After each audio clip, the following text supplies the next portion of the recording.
Kita masuk dalam suatu ringkasan terlebih dahulu, di mana kata kanon, sebagaimana diterapkan pada kitab suci, telah lama memiliki arti khusus dan disucikan, Ibu Bapak.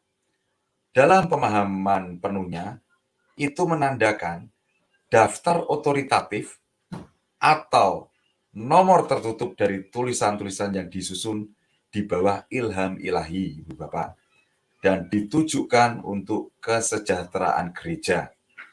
Menggunakan kata terakhir dalam arti luas masyarakat teokratis yang dimulai dengan wahyu Tuhan tentangnya kepada orang-orang Israel dan yang menemukan perkembangan dan penyelesaiannya yang matang dalam organisme Katolik.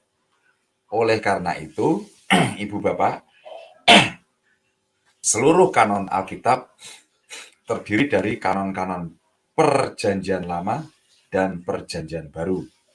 Di sini, Ibu Bapak dan rekan-rekan, orang Yunani, kanon terutama berarti buluh atau tongkat pengukur. Oleh sosok alami itu digunakan oleh para penulis kuno, baik yang profan maupun religius, untuk menunjukkan aturan atau standar. Kami menemukan substantif pertama diterapkan pada kitab suci pada abad keempat. Oleh siapa, Ibu Bapak? Oleh Santo Athanasius. Untuk turunannya Konsili Laodikia pada periode yang sama berbicara tentang kanonika Biblia, dan Athanasius dari Biblia kanonisomena.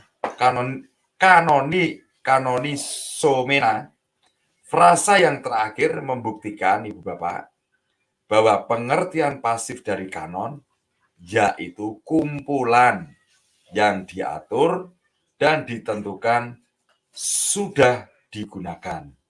Dan ini tetap menjadi konotasi kata yang berlaku dalam literatur gerejawi, Ibu Bapak. Istilah protokanonika dan deuterokanonika yang sering digunakan di antara para teolog dan penafsir Katolik, Ibu Bapak, memerlukan peringatan, Ibu Bapak. Mereka tidak tepat dan akan salah untuk menyimpulkan dari mereka bahwa gereja berturut-turut memiliki dua kanon Alkitab yang berbeda, Ibu Bapak. Hanya secara parsial dan terbatas kita dapat berbicara tentang kanon pertama dan kedua. Protokanonika atau protos atau pertama adalah kata konvensional yang menunjukkan tulisan-tulisan suci yang selalu diterima oleh susunan Kristen tanpa perselisihan. Ibu Bapak dan rekan-rekan, buku protokanonik Perjanjian Lama sesuai dengan Alkitab Ibrani. Dan di sini Perjanjian Lama seperti yang diterima oleh Protestan. Deuterokanonika atau deuteros atau kedua adalah mereka yang karakter Alkitabnya ditentang di beberapa tempat, Ibu Bapak, tetapi yang telah lama mendapatkan pijakan yang aman dalam Alkitab Gereja Katolik. Meskipun Perjanjian Lama digolongkan oleh Protestan sebagai apokripa, nah apokripa itu julukannya, Protestan menyebutnya apokripa ya. Ini terdiri dari 7 buku ya Bapak ya. Tobias atau Tobit ya, Tobias, Judit, Baruk, Ecclesiastes, Wisdom atau kebijaksanaan, First and Second atau Makabe, juga tambahan tertentu pada Esther dan Daniel, Ibu Bapak. Di sini perlu dicatat, Ibu Bapak, bahwa protokanonika dan deuterokanonika adalah istilah modern loh ya, yang belum pernah digunakan sebelum abad ke-16, yang belum pernah digunakan sebelum abad ke-16. Saya ulangi lagi, kita semua dapat payung ya. Yang belum pernah digunakan sebelum abad ke-16. Karena apa? Karena panjangnya tidak praktis. Yang terakhir, atau yang sering digunakan dalam artikel ini, akan sering ditemukan dalam bentuk singkatan Deuteron. Dalam dalam cakupan artikel tentang kanon suci dapat dilihat dengan tepat dibatasi mengenai proses. Yang pertama, Ibu Bapak, apa yang dapat dipastikan mengenai proses pengumpulan tulisan-tulisan suci ke dalam badan-badan atau kelompok-kelompok yang sejak awal merupakan objek-objek pemujaan yang lebih besar atau lebih kecil. Yang kedua, keadaan dan cara di mana koleksi-koleksi ini secara pasti dikanonisasi atau dinilai memiliki kualitas ilahi dan otoritatif yang unik. Yang ketiga, perubahan-perubahan yang dialami oleh komposisi-komposisi tertentu dalam pendapat individu-individu dan daerah-daerah sebelum karakter kitab suci mereka ditetapkan secara universal. Ibu Bapak dan rekan-rekan, dengan demikian terlihat bahwa kanonisitas adalah korelasi inspirasi menjadi martabat ekstrinsik milik tulisan-tulisan yang secara resmi dinyatakan sebagai asal dan otoritas suci. Sebelumnya sangat mungkin bahwa menurut sebuah buku yang ditulis awal atau akhir, buku itu masuk ke dalam koleksi suci dan mencapai kedudukan kanonik, Ibu Bapak. Oleh karena itu, Ibu Bapak, pandangan tradisionalis dan kritikus atau tidak menyiratkan bahwa tradisionalis mungkin juga tidak kritis, Ibu Bapak, pada paralel kanon, dan sebagian besar dipengaruhi oleh hipotesis masing-masing tentang apa sih? Tentang asal-usul anggota komponennya, Ibu Bapak. Kita seruput dulu kopinya, coy. Nah, biar enak.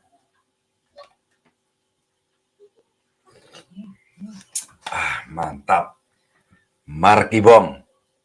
Mari kita bongkar. Hilang yang di antara tengah-tengah hilang kita bongkar di sini. Ibu Bapak dan rekan-rekan, ini memang sangat dalam pembedahan ini, jadi perlu Ibu Bapak harus mengisi nutrisi untuk asupan tubuh Ibu Bapak ya. Kita masuk kanon di antara orang-orang Yahudi Palestina atau buku protokanonik.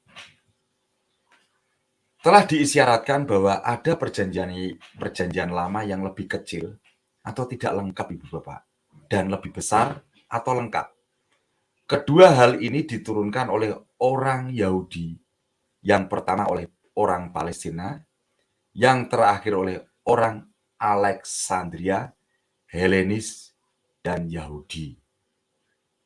Alkitab Yahudi hari ini terdiri 3 bagian yang judul-judulnya digabungkan membentuk nama Ibrani saat ini untuk kitab suci Yudaisme yang lengkap. Hatorah, Nebim, Ketubim, yaitu hukum, para nabi, dan tulisan-tulisan. Hatorah itu hukum, Nebim itu nabi, dan Ketubim itu tulisan-tulisan. Triplikasi ini kuno, Ibu Bapak. Triplikasi ini kuno itu dianggap telah lama ditetapkan oleh Misnah ya. Kode Yahudi tentang hukum suci tak tertulis yang direduksi menjadi tulisan C at 200 atau sebelum abad Masehi ya, sebelum Masehi ya, tahun 200 ya. Sebuah pengelompokan yang mirip dengan itu terjadi dalam Perjanjian Baru dalam kata-kata Kristus sendiri, Bu Bapak. Lukas 24 ayat 44. Segala sesuatu harus digenapi yang tertulis dalam hukum Musa dan dalam kitab para nabi dan dalam Mazmur tentang aku. Kembali ke pendahuluan Eklesiastikus,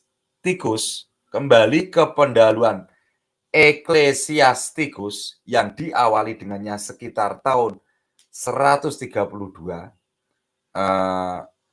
sebelum Masehi. Setelah Masehi ya Om Ngapos ya. Kita menemukan disebutkan hukum dan para nabi dan orang lain yang mengikutinya. Taurat atau hukum terdiri dari 5 kitab Musa. Kejadian, Keluaran, Imamat, Bilangan, Ulangan. 5 ya. Terdiri dari 5 kitab Musa ya. Kejadian, Keluaran, Imamat, Bilangan, Ulangan. Para nabi dibagi oleh orang-orang Yahudi yang menjadi nabi-nabi sebelumnya, yaitu kitab-kitab nubuat sejarah, Yosua, Hakim-Hakim 1 dan 2 Samuel, 1 dan 2 Raja-Raja, 1 dan 2 Raja-Raja 3 dan 4, dan para nabi akhir, Yesaya, Yeremia, Yeskil, dan 12 nabi kecil dihitung oleh orang Ibrani sebagai satu buku, Ibu Bapak. The Writings, yang lebih dikenal dengan judul yang dipinjam dari para Bapak Yunani, Hagiographa, atau tulisan-tulisan suci. Itu mencakup semua buku yang tersisa dari Alkitab Ibrani, Bu Bapak.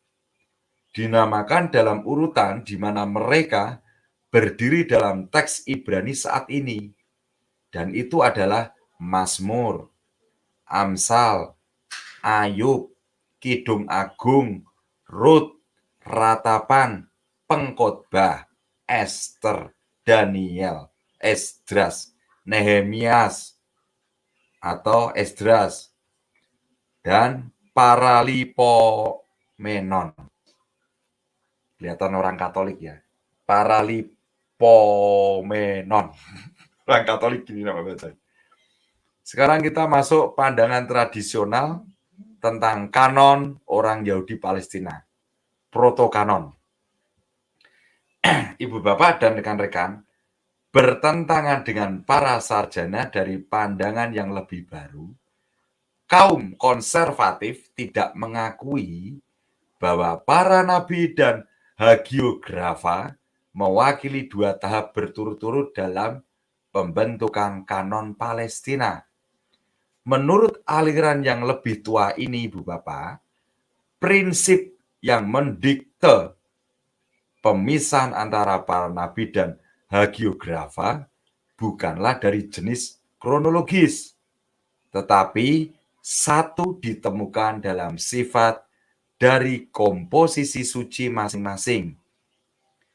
Ibu Bapak dan rekan-rekan, sastra itu dikelompokkan di bawah ketubim atau hagiografa yang bukan merupakan produk langsung dari tatanan kenabian, yaitu yang terdiri dari nabi-nabi akhir atau berisi sejarah Israel sebagaimana ditafsirkan oleh guru kenabian yang sama. Narasi-narasi digolongkan sebagai nabi-nabi sebelumnya, Ibu Bapak. Di sini kitab Daniel, Ibu Bapak, diturunkan ke hagiografa sebagai karya kenabian hadiah. Sebagai karya kenabian yaitu hadiah.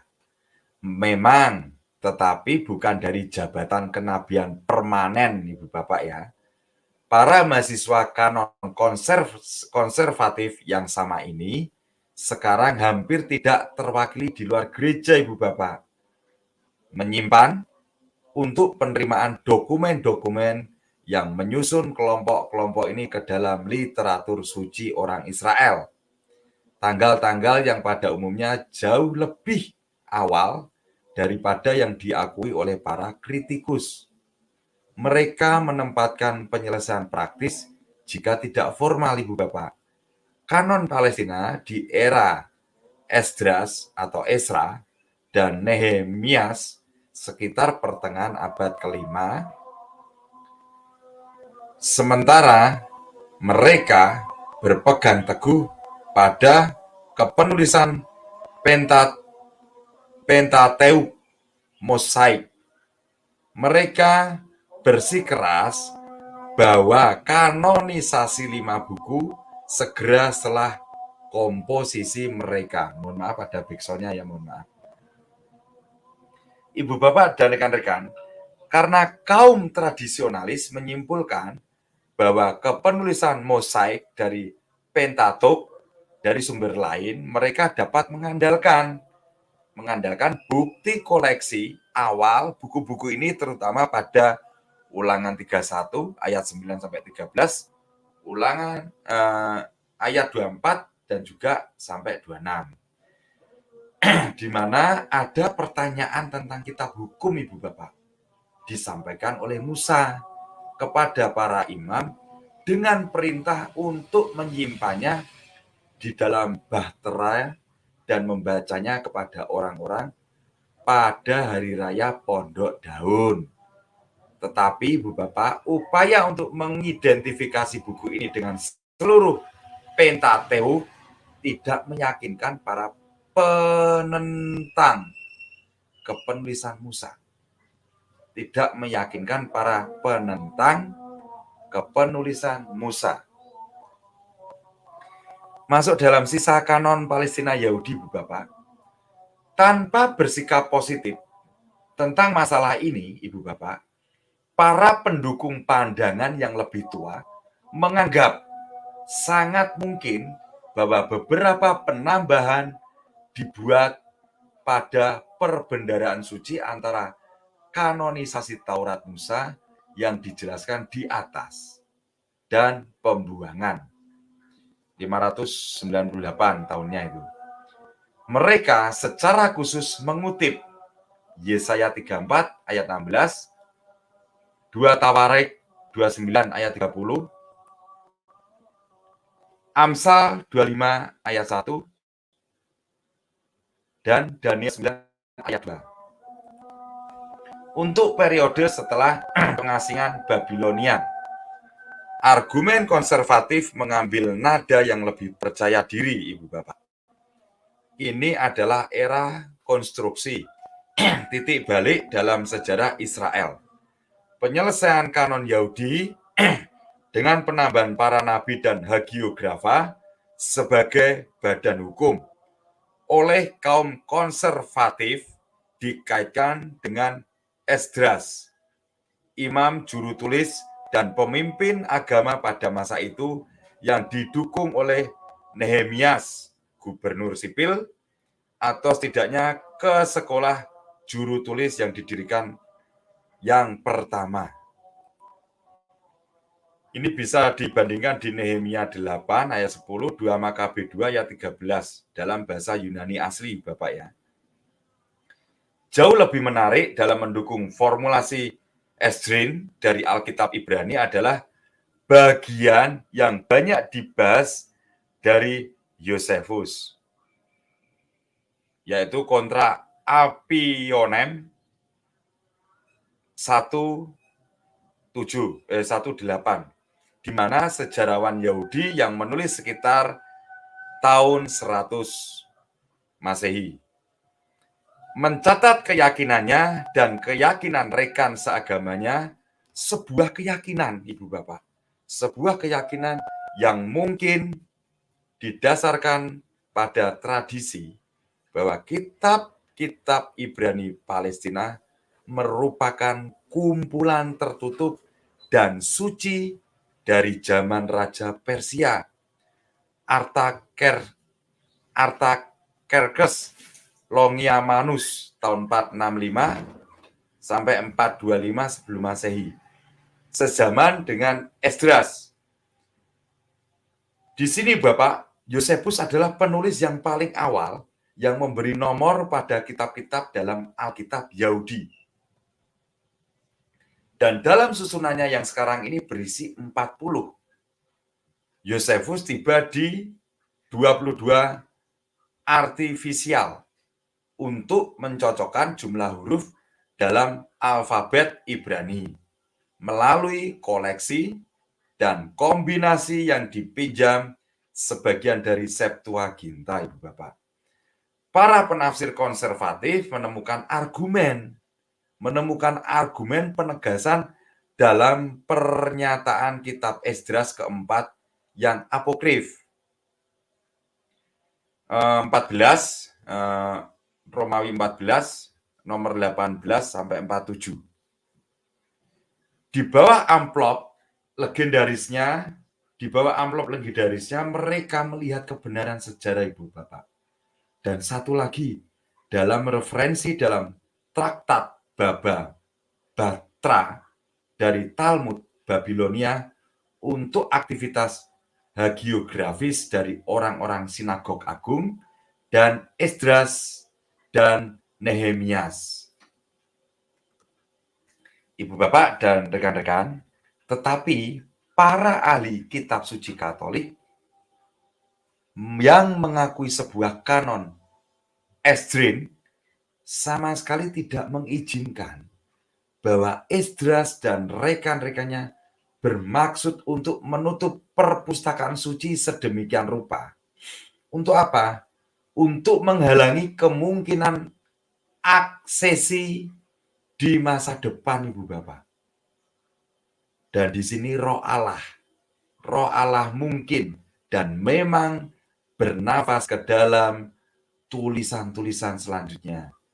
Dan kehadiran buku-buku Deuterokanonika dalam kanon gereja sekaligus, Ibu Bapak, mencegah dan menjawab para teolog Protestan dari generasi sebelumnya yang mengklaim bahwa Esdras adalah agen ilahi untuk pengikatan dan penyegelan yang tidak dapat diganggu-gugat.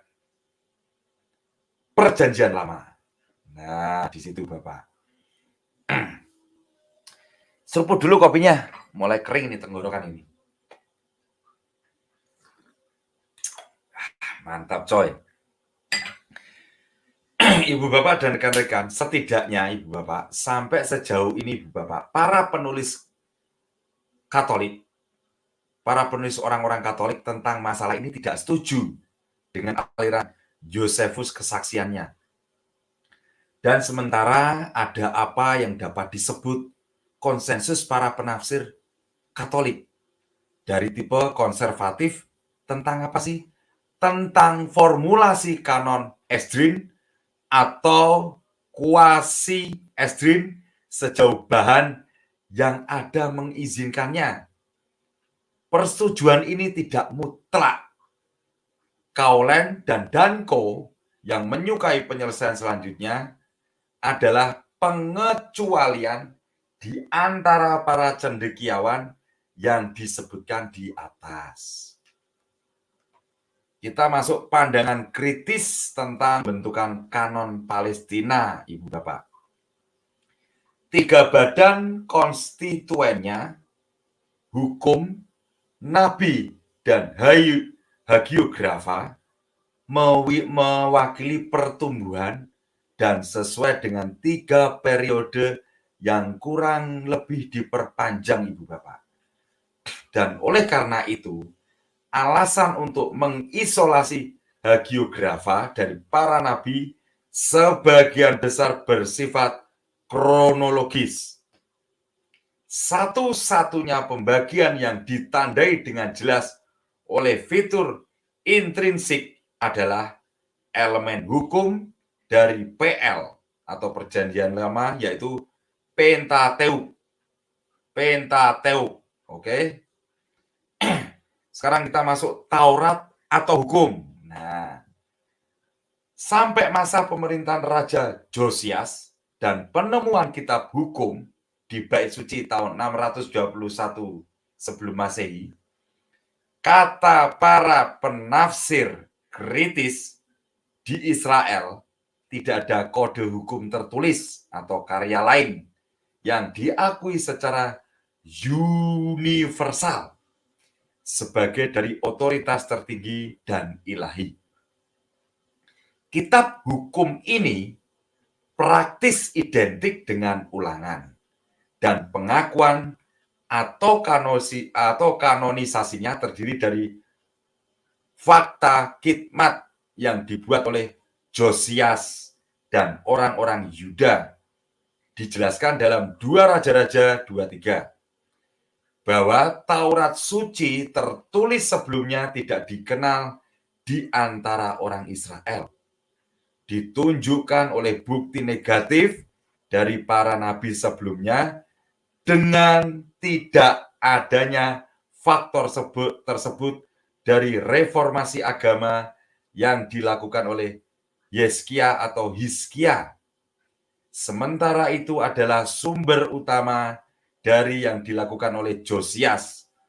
Dan terakhir oleh keterkejutan dan ketakutan yang jelas dari penguasa terakhir pada temuan pekerjaan semacam itu.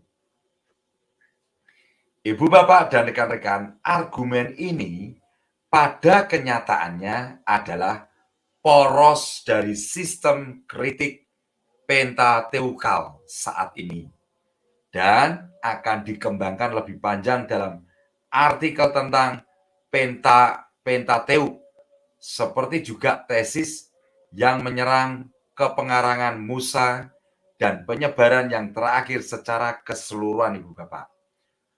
Publikasi sebenarnya dari seluruh kode mosaik menurut hipotesis dominan tidak terjadi sampai zaman Esdras dan diriwayatkan dalam bab 8-10 dari buku kedua yang menyandang nama itu. Dalam hubungan ini harus disebutkan argumen dari Pentateuk Samaria untuk menetapkan bahwa kanon Esdrin tidak mengambil apapun selain Heksateuk, yaitu Pentateuk plus Josue. Bisa dilihat di Pentateuk Samaritan ya Ibu Bapak ya. Sekarang kita masuk dalam Nebim atau Nabi. Tidak ada cahaya langsung tentang waktu, Ibu Bapak, atau cara di mana lapisan kedua kanon Ibrani selesai. Penciptaan kanon Samaria yang disebutkan di atas, tahun 432 sebelum Masehi, dapat memberikan terminus aquo. Mungkin yang lebih baik adalah tanggal berakhirnya nubuat tentang penutupan abad kelima sebelum Kristus. Abad kelima sebelum Kristus ya Ibu Bapak.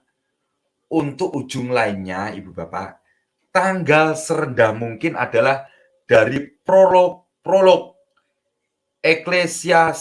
Ecclesiasticus tahun 132 sebelum Masehi yang berbicara tentang hukum dan para nabi dan lain-lain yang telah mengikuti mereka. Tapi bandingkan di Ecclesiasticus sendiri bab 46 sampai 49 untuk yang sebelumnya, Ibu Bapak. Kita masuk dalam Ketubim atau penyelesaian hagiografa dari kanon Yahudi. Belum selesai loh Ibu Bapak ya, kita komplit ini. Ibu Bapak dan rekan-rekan seruput dulu kopinya. Yuk. Dikasih ngopi terus enak kok kopinya kok. Kopinya dari kiriman diberi oleh Om Sastro nih saya nih. Pendapat kritis sampai saat ini berkisar dari 165 sebelum Masehi ya, hingga pertengahan abad kedua zaman Wildeboer. Pada sarjana Katolik Jan Movers, Nicaise, dan Co. Hannah-Berg, Eicher, tanpa berbagi semua pandangan dari para penafsir tingkat lanjut, menganggap hagiografa Ibrani sebagai tidak pasti diselesaikan sampai setelah Kristus. Adalah fakta yang tidak dapat disangkal bahwa kesucian bagian-bagian tertentu dari Alkitab Palestina, yaitu Ester, Pengkhotbah, Kidung Agung, diperdebatkan oleh beberapa rabi hingga akhir abad kedua dari era Kristen. Mishnah, Yadaim 3:5 Babilonia, Talmud, Megillah, vol 7.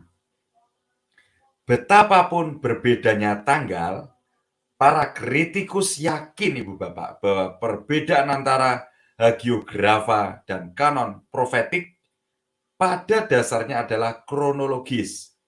Itu karena para nabi telah membentuk kumpulan yang disegel sehingga Rut, Ratapan, dan Daniel meskipun secara alami termasuk dalam kumpulan itu tidak dapat masuk, tetapi harus menggantikan mereka dengan divisi yang dibentuk terakhir, Ketubim.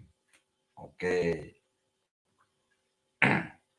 Slide selanjutnya yaitu kitab-kitab protokanonik dan perjanjian Beaba RUU, Perjanjian Baru. Tidak adanya kutipan dari Ester, Pengkhotbah, dan Kidung Agung dapat dijelaskan secara wajar oleh ketidaksesuaian mereka untuk tujuan perjanjian baru, Ibu Bapak. Dan selanjutnya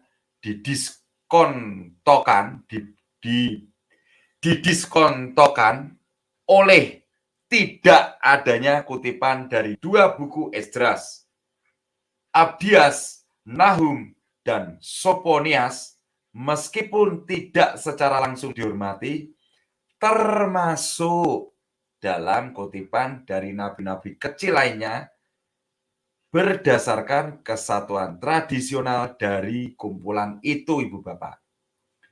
Dan di sisi lain, istilah yang sering seperti kitab suci, kitab suci, kitab suci diterapkan dalam perjanjian baru pada tulisan-tulisan suci lainnya. Akan membuat kita percaya bahwa yang terakhir telah membentuk kumpulan tetap yang pasti. Tetapi di sisi lain, referensi dalam Santo Lukas untuk hukum dan para nabi dan Mazmur sementara menunjukkan ketetapan Taurat dan para nabi sebagai kelompok suci tidak menjamin kita untuk menganggap ketetapan yang sama untuk divisi ketiga, hagiografa Palestina Yahudi. Slide terakhir yang saya bacakan nanti disambung oleh Om Hasan. Jika seperti yang tampak pasti, Ibu Bapak, isi yang tepat dari katalog yang lebih luas dari kitab suci Perjanjian Lama, yaitu yang terdiri dari kitab-kitab Deutero, tidak dapat dibangun dari Perjanjian Baru. Lebih efektifnya tidak ada alasan untuk mengharapkan bahwa itu harus mencerminkan perluasan yang tepat dari kanon yang lebih sempit dan yudaistik. Kami yakin tentu saja bahwa semua hagiografa pada akhirnya sebelum kematian Rasul terakhir secara ilahi dipercayakan kepada gereja sebagai kitab suci. Tetapi kita tahu ini, Ibu Bapak, sebagai kebenaran iman. Dan dengan deduksi teologis, bukan dari bukti dokumenter dalam Perjanjian Baru. Fakta terakhir ini bertentangan dengan klaim Protestan bahwa Yesus menyetujui dan mentransmisikan secara en bloc sebuah Alkitab sinagog Palestina yang sudah ditentukan. Oke, silakan Om Hasan, saya mute, dilanjut Om Hasan. Berkat dalam. Siap, Pak DKC. Ya. Selanjutnya, penulis dan standar kanonisitas di antara orang Yahudi. Meskipun Perjanjian Lama tidak mengungkapkan gagasan formal tentang inspirasi, orang-orang Yahudi di kemudian hari setidaknya harus memiliki gagasan tersebut. Lihat di 2 Timotius 3 ayat 16, kemudian 2 Petrus 1 ayat 21. Ada contoh seorang dokter Talmud yang membedakan antara komposisi yang diberikan oleh hikmat Roh Kudus dan komposisi yang dianggap sebagai produk hikmat manusia belaka. Tetapi mengenai konsep kanonisitas kami yang berbeda, itu adalah ide modern, dan bahkan Talmud tidak memberikan bukti tentangnya. Untuk mengkarakterisasi sebuah buku yang tidak memiliki tempat yang diakui di perpustakaan surgawi, para nabi menyebutnya sebagai menodai tangan, sebuah ungkapan teknis yang aneh karena keinginan untuk mencegah sentuhan tidak senonoh dari gulungan suci itu. Selanjutnya, tetapi meskipun gagasan formal tentang kanonisitas kurang di antara orang-orang Yahudi, faktanya ada. Mengenai sumber kanonisitas di antara orang-orang Ibrani kuno, kita dibiarkan untuk menduga sebuah analogi. Ada alasan psikologis dan historis yang menentang anggapan bahwa kanon Perjanjian Lama tumbuh secara spontan oleh semacam pengakuan naluriah publik terhadap buku-buku yang diilhami. Benar, cukup masuk akal untuk berasumsi bahwa jabatan kenabian di Israel membawa kredensialnya sendiri, yang sebagian besar diperluas ke komposisi tertulisnya. Tetapi ada banyak nabi palsu di negara ini. Dan oleh karena itu, diperlukan beberapa otoritas untuk menarik garis antara tulisan nubuatan yang benar dan yang palsu. Dan pengadilan tertinggi juga diperlukan untuk menyegel berbagai dan dalam beberapa kasus literatur yang membingungkan yang dianut dalam hagiografa. Tradisi Yahudi seperti yang diilustrasikan oleh Data Josephus, Baba Batra, dan Pseudo Esdras yang telah dikutip menunjukkan otoritas sebagai penengah terakhir dari apa yang Alkitabiah dan apa yang tidak. Apa yang disebut Dewan Jamnia tahun 90 Masehi secara wajar dianggap telah mengakhiri perselisihan antara sekolah-sekolah rabi yang bersaing tentang kanonisitas Canticles. Jadi, sementara pengertian intuitif dan kesadaran yang semakin hormat dari elemen Israel yang setia dapat dan mungkin memang memberikan dorongan dan arahan umum kepada otoritas. Kita harus menyimpulkan bahwa perkataan otoritas resmilah yang sebenarnya menetapkan batas-batas kanon Ibrani. Dan di sini secara umum para penafsir yang maju dan konservatif bertemu di landasan yang sama. Namun, kasusnya mungkin untuk para nabi Bukti yang lebih banyak mendukung periode akhir seperti di mana hagiografa ditutup, periode ketika badan hukum ahli Taurat mendominasi Yudaisme, duduk di kursi Musa dan sendirian memiliki otoritas dan prestise untuk tindakan tersebut. Syarat tubuh umum juru tulis telah digunakan dengan bijaksana cendekiawan kontemporer dengan serius mencurigai ketika mereka tidak sepenuhnya menolak sinagog agung dari tradisi para rabi, dan masalahnya berada di luar yurisdiksi Sanhedrin. Sebagai batu ujian di mana karya-karya non-kanonik dan kanonik didiskriminasi, pengaruh penting adalah hukum Pentateukh. Ini selalu menjadi keunggulan kanon bagi orang Israel. Bagi orang-orang Yahudi abad pertengahan, Taurat adalah tempat suci bagian dalam atau tempat maha kudus. Sedangkan para nabi adalah tempat suci, dan ketubim hanya pelataran luar kuil Alkitab. Dan konsepsi abad pertengahan ini menemukan banyak dasar dalam pra-keagungan yang diizinkan oleh hukum oleh para rabi pada zaman Talmud. Memang dari Esdras ke bawah hukum sebagai bagian tertua dari kanon dan ekspresi formal dari Tuhan, perintah menerima penghormatan tertinggi. Kaum Kabalis abad kedua setelah Kristus dan sekolah-sekolah selanjutnya menganggap bagian lain dari perjanjian lama hanya sebagai perluasan dan interpretasi Pentateukh.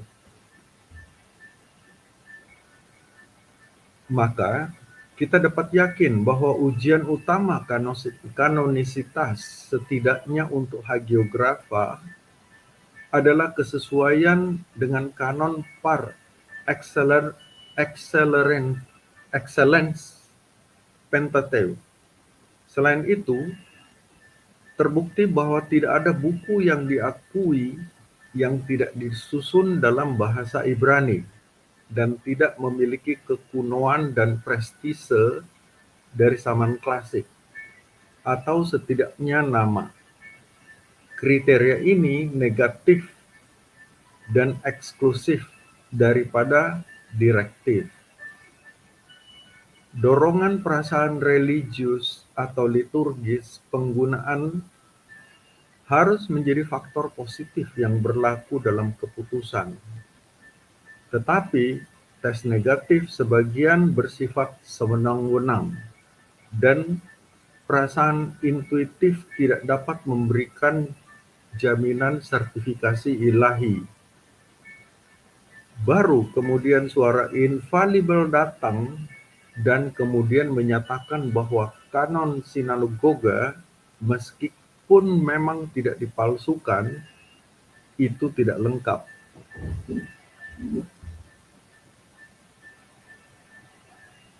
Kanon di antara orang-orang Yahudi Alexandria. Nah, di sini kita mulai ngomongin mengenai Deuterokanonika. Perbedaan yang paling mencolok antara Alkitab Katolik dan Protestan adalah adanya beberapa tulisan di bagian pertama yang kekurangan di bagian yang terakhir, dan juga dalam Alkitab Ibrani yang menjadi perjanjian lama Protestan.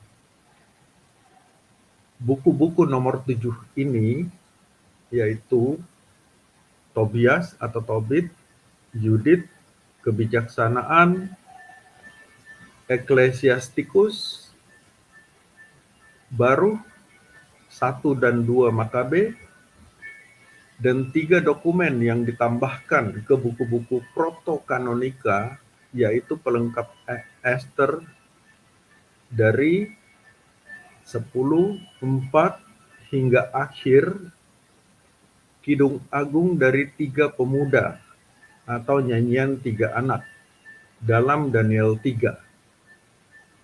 Dan kisah-kisah Susana dan para sesepuh dan bel dan naga membentuk bab-bab penutup dari Katolik versi buku itu. Dari karya-karya ini, Tobias dan Yudit aslinya ditulis dalam bahasa Aram. Mungkin dalam bahasa Ibrani, yaitu Baruh dan 1 Makabe dalam bahasa Ibrani. Sedangkan Wisdom dan 2 Makabe tentu saja disusun dalam bahasa Yunani. Kemungkinannya mendukung bahasa Ibrani sebagai bahasa asli tambahan untuk Ester dan bahasa Yunani untuk perluasan Daniel. Perjanjian Lama Yunani kuno yang dikenal sebagai Septuaginta adalah sarana yang menyampaikan kitab suci tambahan ini ke dalam gereja Katolik. Versi Septuaginta adalah Alkitab orang-orang Yahudi yang berbahasa Yunani atau Helenis, yang pusat intelektual dan sastranya adalah Alexandria. Jadi kita stop mempertentangkan, sebab ini adalah Yahudi dan Yahudi. Untuk teman-teman Protestan, asal dari perjanjian lama ini memang berasal dari orang-orang yang sama. Kemudian salinan tertua yang masih ada berasal dari abad ke-4 dan ke-5 zaman kita, dan karena itu dibuat oleh tangan-tangan Kristen. Namun demikian, para sarjana umumnya mengakui bahwa ini dengan setia mewakili perjanjian lama seperti yang ada saat ini di antara orang-orang Yahudi Helenis atau Alexandriadi zaman sebelum Kristus. Naskah-naskah Septuaginta yang terhormat ini agak berbeda isinya di luar kanon Palestina, menunjukkan bahwa di kalangan Yahudi Alexandria, jumlah buku tambahan yang dapat diterima tidak ditentukan secara tajam, baik oleh tradisi maupun oleh otoritas.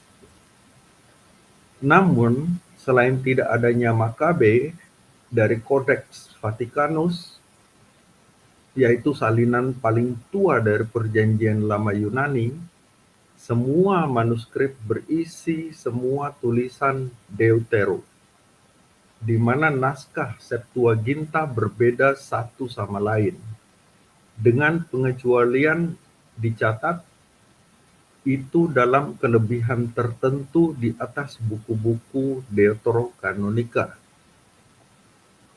Ini adalah fakta penting bahwa dalam semua Alkitab Alexandria ini, urutan Ibrani tradisional dipecah oleh penyelingan literatur tambahan di antara buku-buku lain di luar hukum, sehingga menegaskan untuk tulisan-tulisan tambahan kesetaraan peringkat dan hak istimewa yang substansial.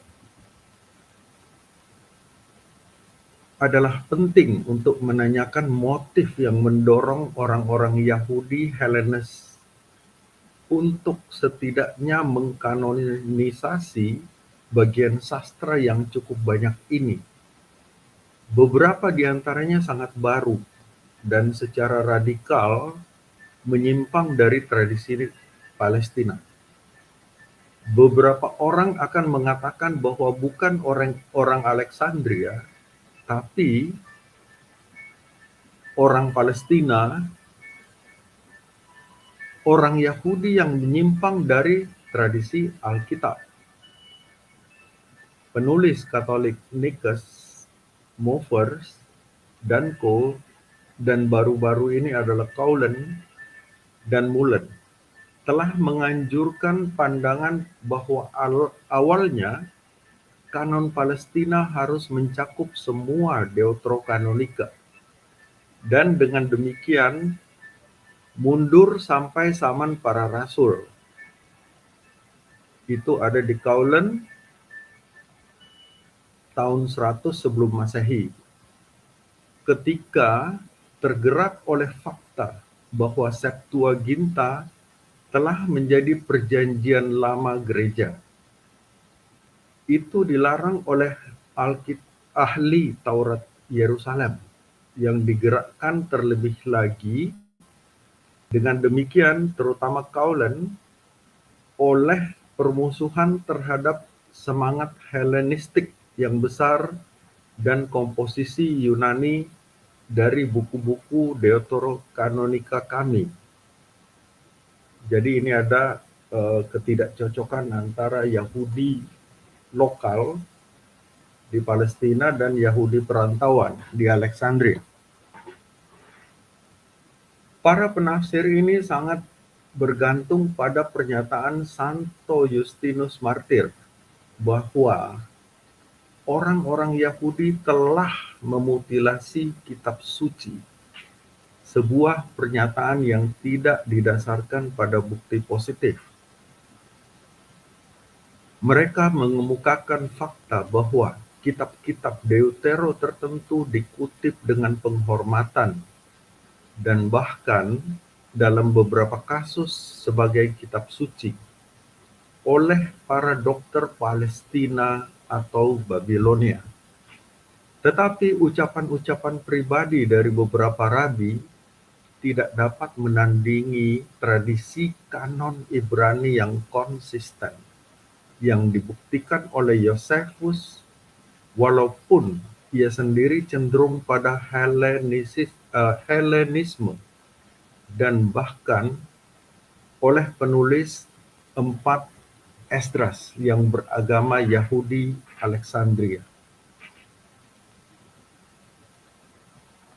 Oleh karena itu, kami terpaksa mengakui bahwa para pemimpin Yudaisme Alexandria menunjukkan kemerdekaan Yerusalem yang luar biasa, tradisi dan otoritas dalam mengizinkan batas-batas suci kanon yang tentunya telah ditetapkan untuk para nabi dilanggar dengan penyisipan Daniel yang diperbesar dan surat Baruk. Dengan asumsi bahwa batas-batas hagiografa Palestina tetap tidak ditentukan sampai suatu tanggal yang relatif terlambat, ada inovasi yang kurang berani dalam penambahan buku-buku lain. Tetapi penghapusan garis dari 3 divisi mengungkapkan bahwa Helenis siap untuk memperluas kanon Ibrani jika tidak mendirikan pejabat baru mereka sendiri.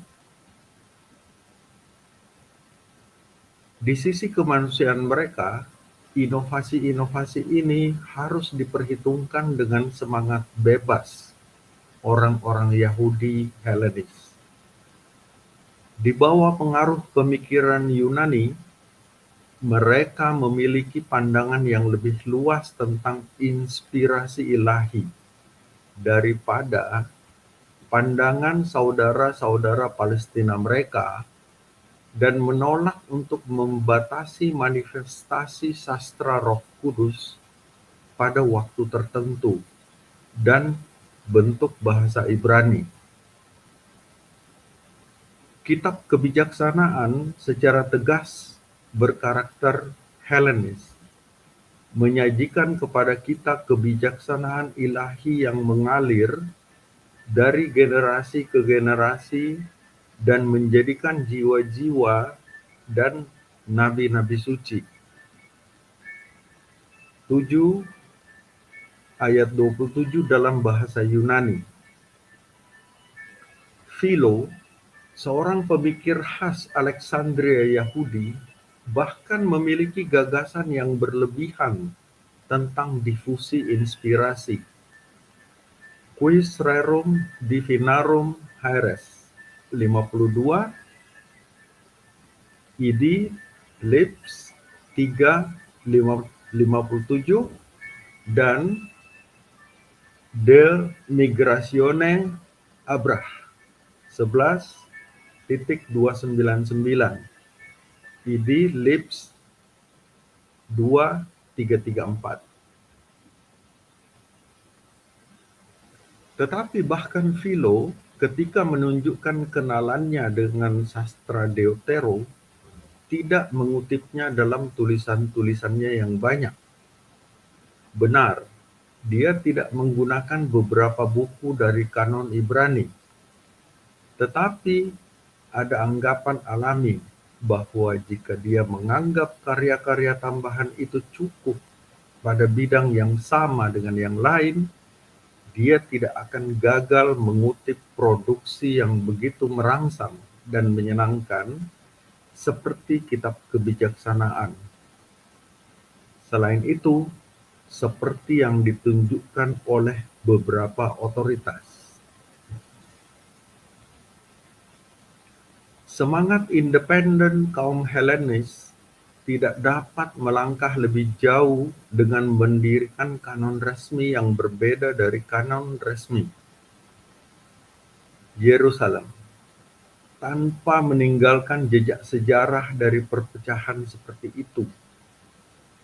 Jadi dari data yang tersedia, kita dapat dengan tepat menyimpulkan bahwa sementara kitab Deuterokanonika diakui sebagai kitab suci oleh orang-orang Yahudi Alexandria, kitab-kitab tersebut memiliki tingkat kesucian dan otoritas yang lebih rendah daripada kitab-kitab yang lebih lama diterima, yaitu Hagiografa Palestina dan para nabi, yang lebih rendah derajat kehukum.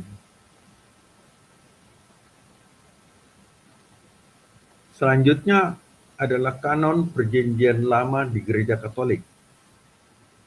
Definisi kanon Katolik yang paling eksplisit adalah yang diberikan oleh Konsili Trente, sesi 4, 1546. Untuk Perjanjian Lama, katalognya berbunyi sebagai berikut. 5 kitab Musa, yaitu Kejadian, Keluaran, Imamat, Bilangan, dan Ulangan. Kemudian Yosua, Hakim-Hakim, Rut, 4 kitab Raja-Raja, 2 Paralipomenon, yang pertama dan kedua dari Esdras, yang terakhir disebut Nehemias. Kemudian Tobias, Yudit, Esther, Ayub, Mazmur Daud dalam nomor 150 Mazmur. Kemudian Amsal, Pengkhotbah, Kidung Agung, Kebijaksanaan, Eklesiastikus, Isaias, Yeremias, dengan Baruh, Yehezkiel, Daniel, 12 nabi kecil, yaitu Ose, Joel, Amos, Abdias, Jonas, Miheas, Nahum, Habakuk, Sofonias, Ageus, Sakaria, Malaki. 2 buku Makabe yang pertama dan kedua. Urutan salinan buku-buku itu dari Konsili Florence tahun 1442, dan dalam rencana umumnya adalah Septuaginta. Perbedaan judul dari yang ditemukan dalam versi Protestan disebabkan oleh fakta bahwa Vulgata Latin resmi mempertahankan bentuk Septuaginta, yaitu 7 kitab tadi.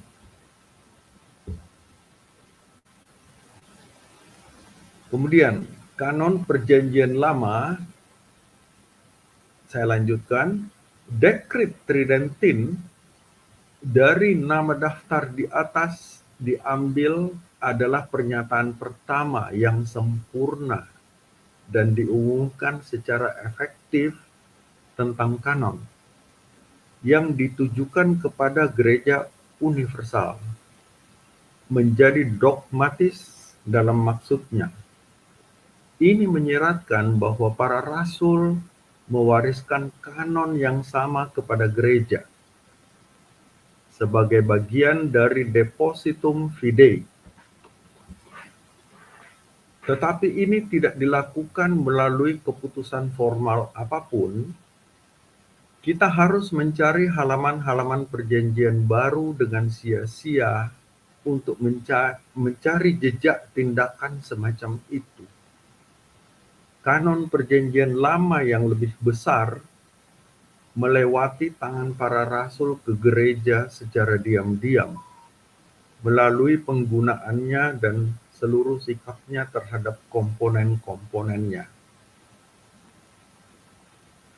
Suatu sikap yang untuk sebagian besar tulisan suci Perjanjian Lama mengungkapkan dirinya dalam Perjanjian Baru, dan untuk sisanya harus menunjukkan dirinya dalam ucapan lisan, atau setidaknya dalam persetujuan diam-diam dari penghormatan khusus umat beriman. Bernalar mundur dari status di mana kita menemukan kitab-kitab Deutero pada zaman awal kekristenan, pasca apostolik, kita dengan tepat menegaskan bahwa status seperti itu menunjukkan sanksi apostolik, yang pada gilirannya harus didasarkan pada wahyu, baik oleh Kristus atau Roh Kudus. Untuk Deuterokanonika, setidaknya kita harus memiliki jalan lain untuk argumen preskriptif yang sah ini, karena kompleksitas dan ketidakcukupan data Perjanjian Baru. Semua kitab dalam Perjanjian Lama, Ibrani, dikutip dalam Perjanjian Baru kecuali yang dengan tepat disebut anti-legomena dari Perjanjian Lama, yaitu Ester, Pengkhotbah, dan Kidung Agung. Apalagi Esdra dan Nehemia tidak dipekerjakan. Oleh karena itu, tidak adanya kutipan eksplisit dari tulisan-tulisan Deutero yang diakui tidak membuktikan bahwa mereka dianggap lebih rendah daripada karya-karya yang disebutkan di atas di mata Perjanjian Baru, tokoh, dan penulis. Literatur Deutero pada umumnya tidak cocok untuk tujuan mereka. Nah, dan beberapa pertimbangan harus diberikan pada fakta bahwa bahkan di rumahnya di Alexandria itu tidak dikutip oleh penulis Yahudi, seperti yang kita lihat dalam kasus Philo. Argumen negatif yang ditarik dari tidak dikutipnya Deuterokanonika dalam Perjanjian Baru khususnya diminimalkan oleh penggunaan tidak langsungnya oleh perjanjian yang sama. Ini mengambil bentuk kiasan dan kenangan, dan tidak diragukan lagi menunjukkan bahwa para rasul dan penginjil mengenal peningkatan Alexandria, menganggap buku-bukunya setidaknya sebagai sumber yang terhormat, dan menulis kurang lebih di bawah pengaruhnya. Sebuah perbandingan dari Ibrani 11 dan 2 Makabe, kemudian 6 dan 7 mengungkapkan referensi yang tidak salah lagi pada yang pertama, dengan kepahlawanan para martir yang dimuliakan yang kedua.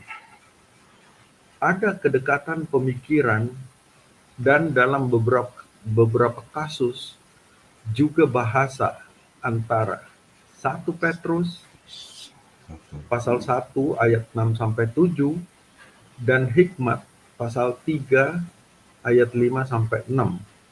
Kemudian Ibrani pasal 1 ayat 3 dan Hikmat pasal 7 ayat 26 sampai 27.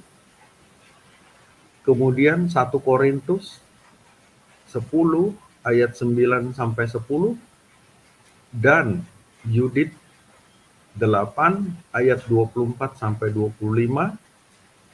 Kemudian 1 Korintus 6 ayat 13 dan Pengkhotbah 36 ayat 20. Yes. Oke, terima kasih Om Hasan. Kita lanjutkan langsung kepada Om Ngaspo. Silakan Om Ngaspo.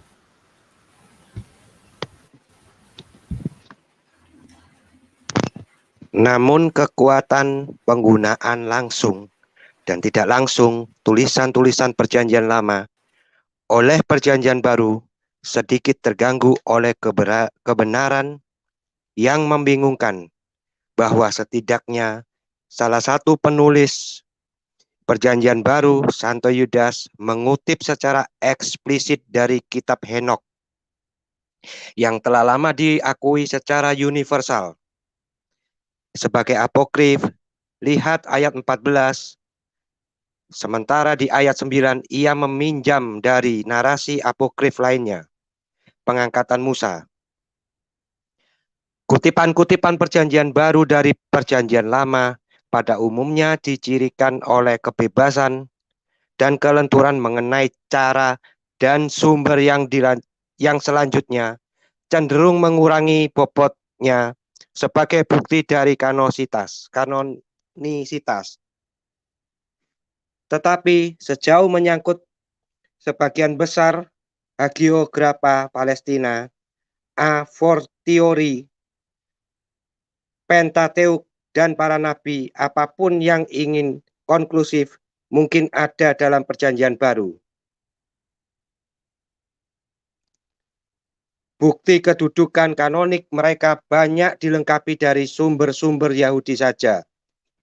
Dalam serangkaian saksi dimulai dengan Misnah dan berjalan kembali melalui Yosefus dan Philo untuk terjemahan buku-buku di atas untuk Yunani Helenis.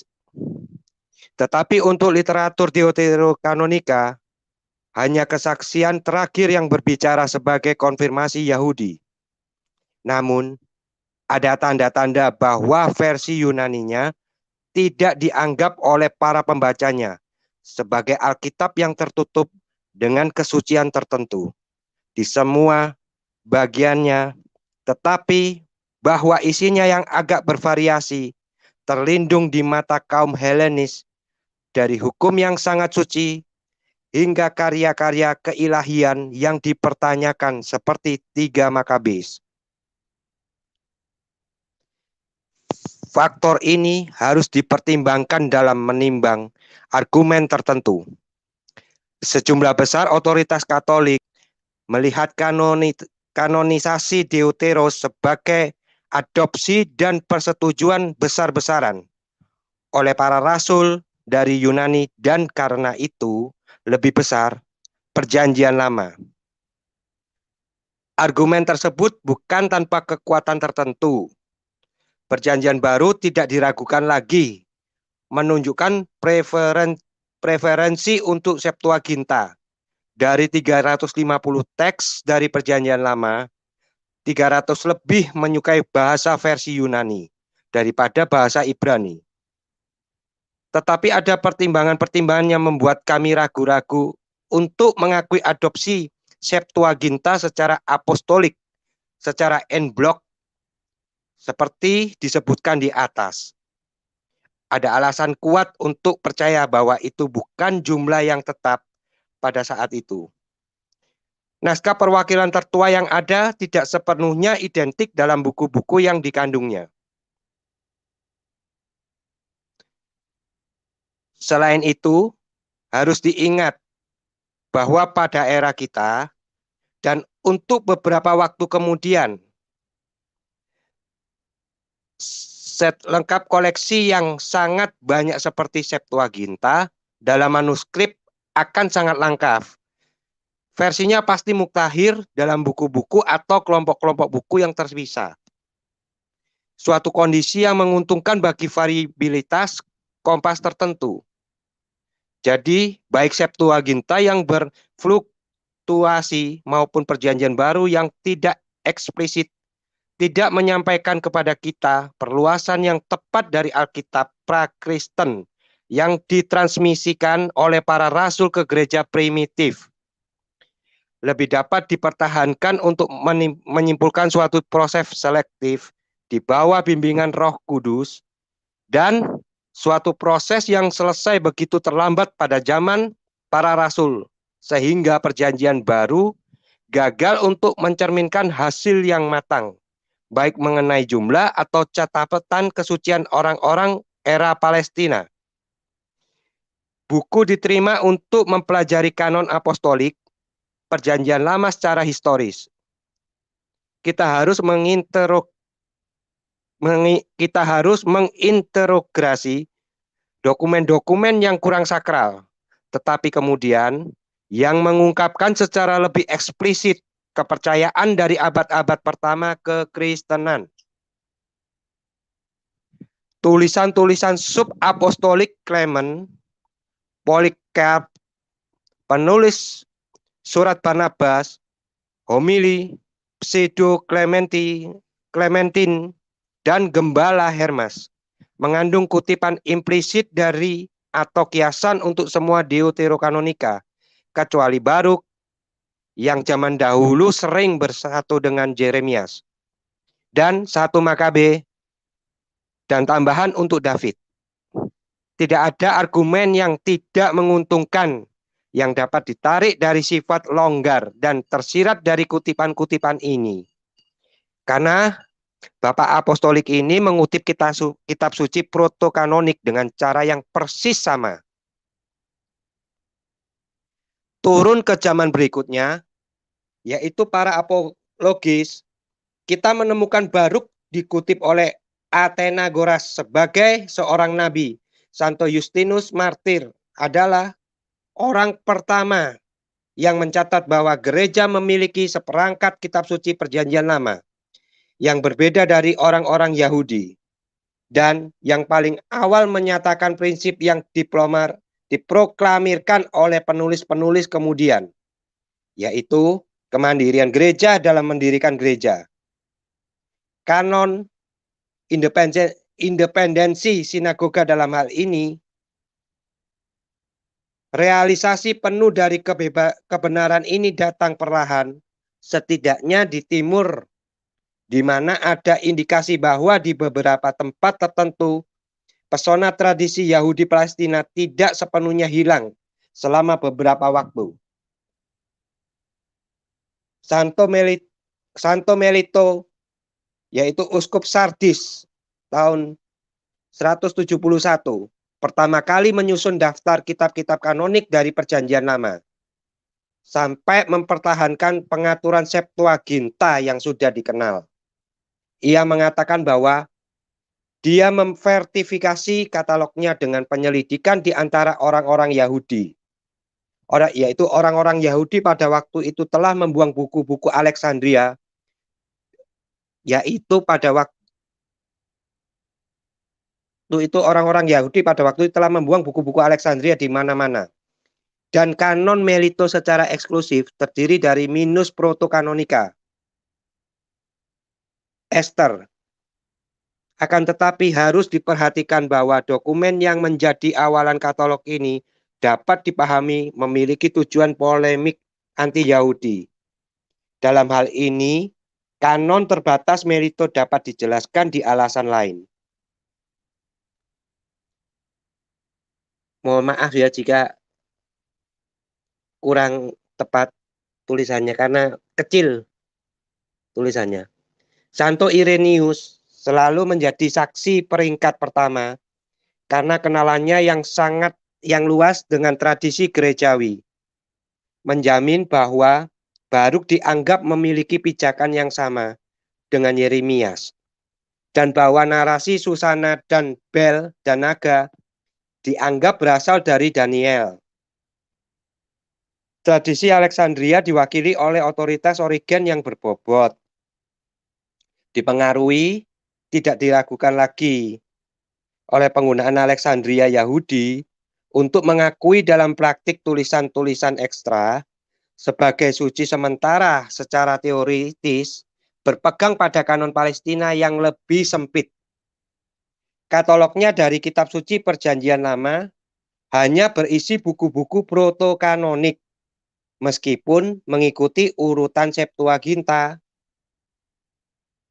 Namun demikian, Origenes menggunakan semua Deuterokanonika sebagai kitab suci ilahi dan dalam suratnya Julius Africanus membela kesucian Tobias, Yudit dan fragmen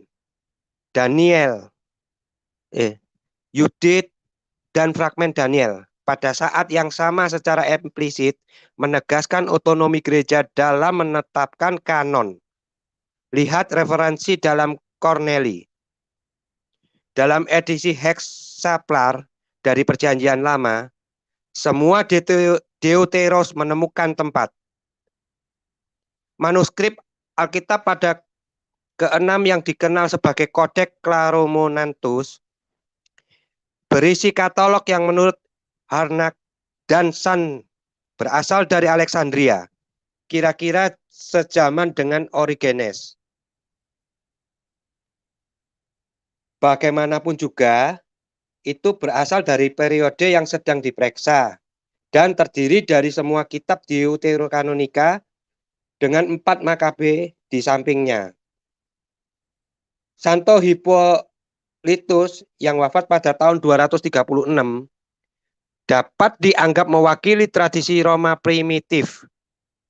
Dia mengomentari bab Susana, sering mengutip kebijaksanaan sebagai karya Salomo, dan menggunakan kitab suci Baruk dan Makabe. Untuk gereja Afrika Barat, kanon yang lebih besar memiliki 2 saksi kuat di Tertullian dan Santo Cyprian. Semua Deuteros kecuali Tobias, Yudit, dan tambahan pada Ester secara alkitabiah digunakan dalam karya para bapak ini. Sehubungan dengan penggunaan tulisan-tulisan apokrifa di zaman ini, lihat bahwa apokrifa. Pada periode ini, posisi sastra Deuterokanonika tidak lagi sejaman pada zaman primitif. Keraguan-raguan yang muncul sebagian besar harus dikaitkan dengan reaksi terhadap tulisan-tulisan apokrif atau pseudo Alkitab yang dengannya Timur khususnya telah dibanjiri oleh para penulis sesat dan lainnya. Secara negatif, situasi menjadi mungkin karena tidak ada definisi apostolik atau gerejawi dari kanon. Penentuan yang pasti dan tidak dapat diubah dari sumber-sumber suci, seperti semua doktrin Katolik, berada dalam ekonomi ilahi yang tersisa untuk secara bertahap bekerja sendiri di bawah stimulus pernyataan dan oposisi. Alexandria dengan kitab sucinya yang elastis sejak awal menjadi ladang yang menyenangkan bagi sastra apokrifa dan Santo Athanasius, pendeta yang waspada dari kawasan itu, untuk melindunginya dari pengaruh yang merusak, menyusun sebuah buku katalog buku-buku dengan nilai yang harus ditaati. Melekat pada masing-masing. Pertama, kanon yang ketat dan sumber kebenaran yang otoritatif adalah Perjanjian Lama Yahudi, kecuali Ester. Selain itu, ada buku-buku tertentu yang telah ditetapkan oleh para bapa untuk dibacakan kepada para katekumen untuk pembinaan dan instruksi. Ini adalah kebijaksanaan Salomo, kebijaksanaan Sirak atau Ecclesiasticus, Esther, Yudit, Tobias, Dides, atau doktrin para rasul, Gembala Hermas. Semua yang lain adalah apokrif dan penemuan bidat. Vestal Epistel untuk 367. Mengikuti preseden Origenes dan tradisi Alexandria, Dokter Suci itu tidak mengakui kanon resmi Perjanjian Lama selain kanon Ibrani. Tetapi juga dengan setia pada tradisi yang sama, ia secara praktis mengakui kitab-kitab Deutero sebagai suatu martabat kitab suci, sebagaimana terlihat dari penggunaannya secara umum. Di Yerusalem ada kebangkitan, mungkin kelangsungan hidup, ide-ide Yahudi. Kecenderungan di sana jelas tidak menguntungkan bagi Deuteros, Santo Cyril dari tahta itu. Sementara membela hak gereja untuk memperbaiki kanon, menempatkannya di antara apokrifa dan melarang semua buku-buku untuk dibaca secara pribadi yang tidak dibaca di gereja-gereja. Di Antioquia dan Syria sikapnya lebih menguntungkan. Santo Epipanius menunjukkan keraguan tentang pangkat Deuteros. Dia menghargai mereka, tetapi mereka tidak memiliki tempat yang sama dengan buku-buku Ibrani dalam hal dia. Sejarawan Eusebius membuktikan keraguan yang tersebar luas pada masanya. Dia mengklarifikasikannya sebagai antilegomena atau tulisan yang disengketakan dan seperti Athanasius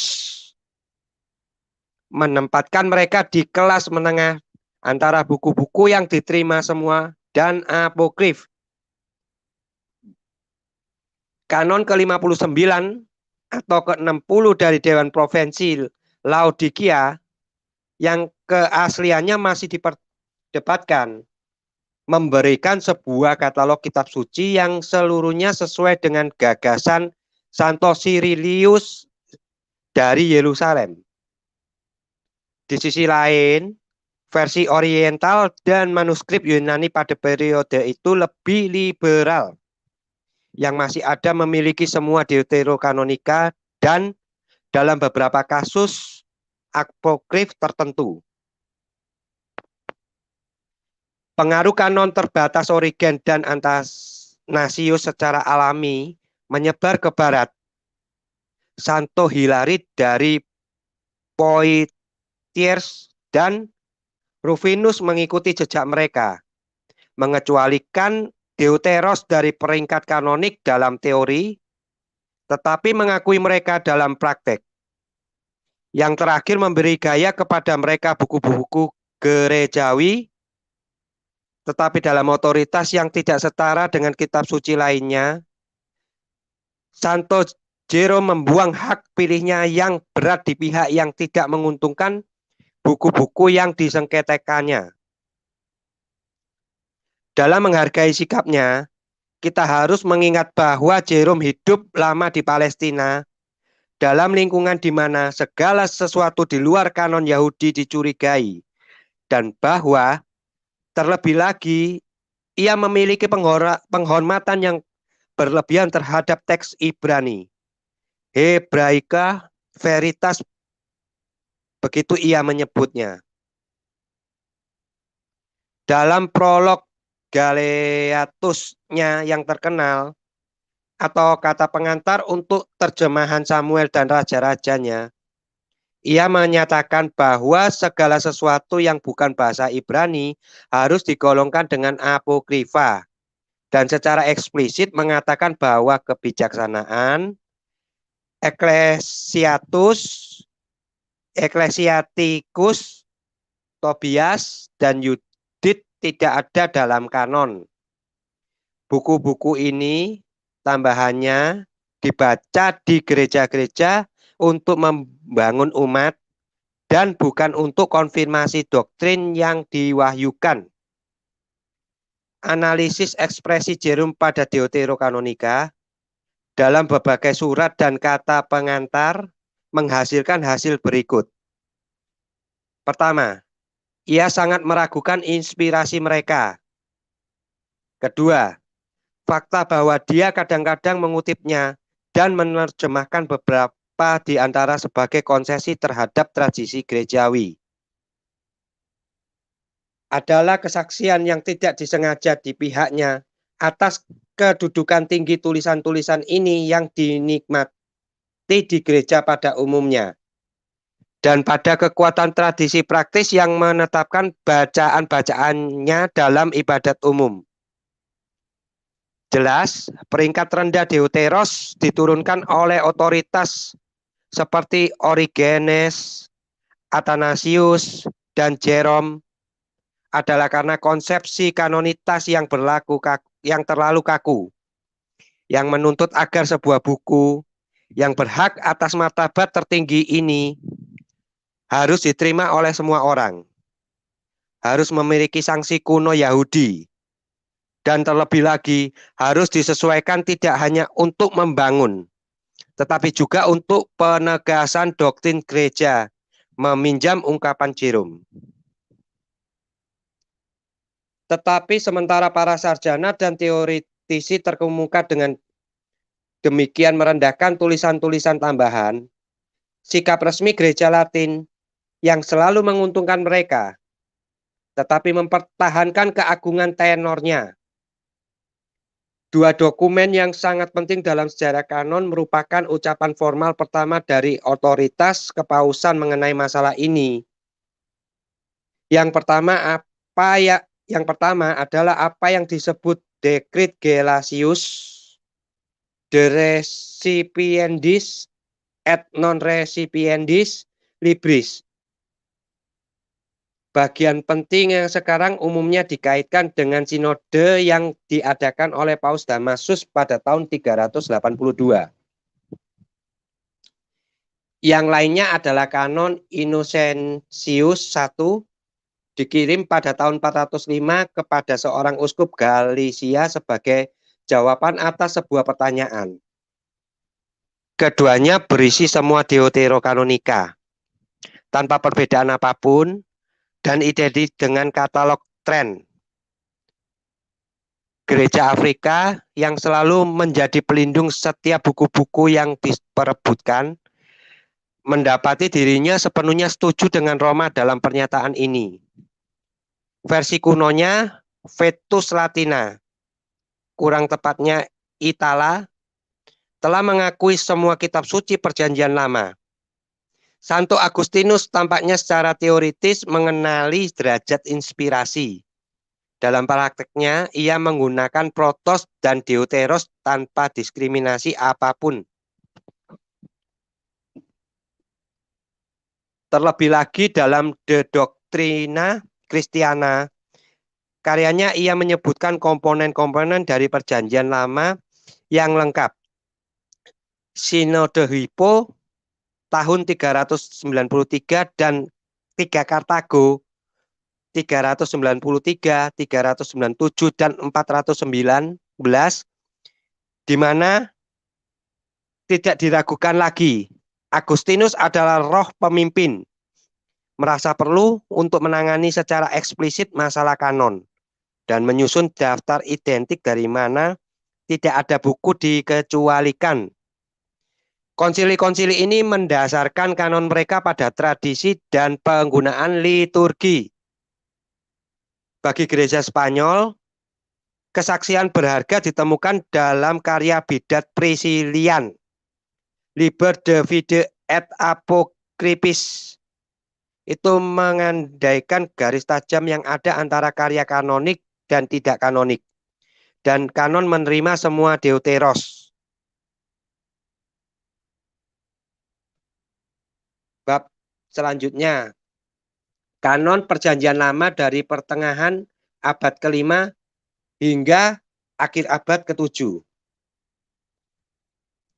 Periode ini menunjukkan pertukaran pendapat yang aneh antara Barat dan Timur. Sementara penggunaan gerejawi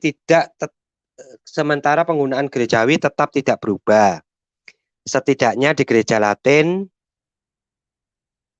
selama usia peralihan ini, penggunaan versi baru Perjanjian Lama Santo Jerome Vulgata menyebar luas di Barat.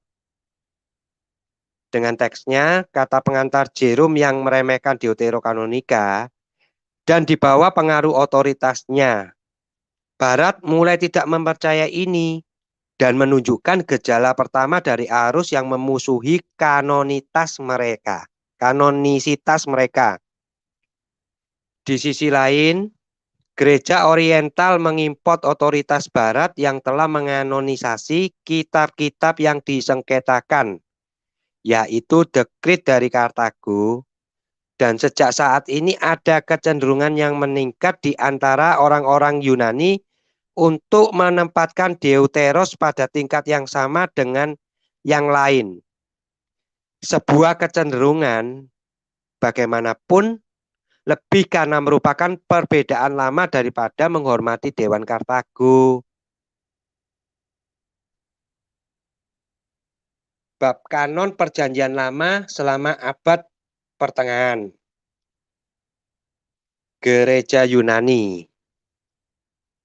Hasil dari kecenderungan ini di antara orang-orang Yunani adalah bahwa sekitar awal abad ke-12, mereka memiliki kanon yang identik dengan yang dimiliki orang Latin, kecuali bahwa itu mengambil Makabe 3 apokrif.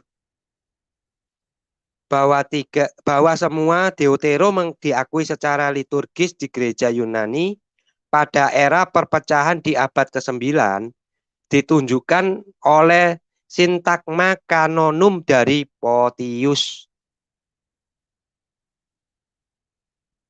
Di gereja Latin, sepanjang abad pertengahan kita menemukan bukti keraguan tentang karakter Deuterokanonika. Ada persahabatan saat ini bagi mereka, yang lain jelas tidak mendukung otoritas dan kesucian mereka. Sementara keraguan di antara keduanya adalah sejumlah penulis yang penghormatannya terhadap buku-buku ini diredam oleh beberapa kebingungan tentang kedudukan mereka yang sebenarnya. Dan di antara mereka kami mencatat Santo Thomas Aquinas hanya sedikit yang ditemukan dengan tegas mengakui kanonisitas mereka. Sikap yang berlaku dari para penulis abad pertengahan Barat secara substansial adalah sikap para Yunani. Penyebab utama fenomena ini di Barat harus dicari dalam pengaruh langsung dan tidak langsung. Ya. Sikap Bapak Yunani. Ya, sikap. Oke, ya. Kecil. Oke, pakai HP soalnya. Sikap yang berlaku dari para penulis abad pertengahan. Saya ulang lagi, sikap yang berlaku dari para penulis abad pertengahan Barat secara substansial adalah sikap para Bapak Yunani. Penyebab utama fenomena ini di Barat harus dicari dalam pengaruh langsung dan tidak langsung dari depresiasi Prologus Santo Jerome.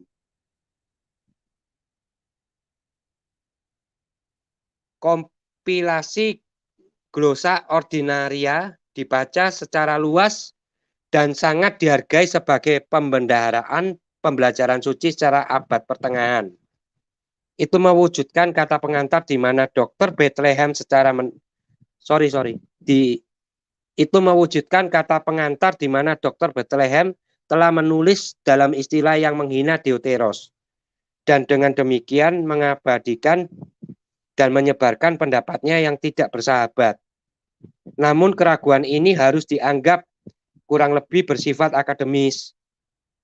Salinan manuskrip Vulgata yang tak terhitung jumlahnya yang diproduksi pada zaman ini, dengan sedikit pengecualian, mungkin kebetulan, secara seragam mencakup Perjanjian Lama yang lengkap.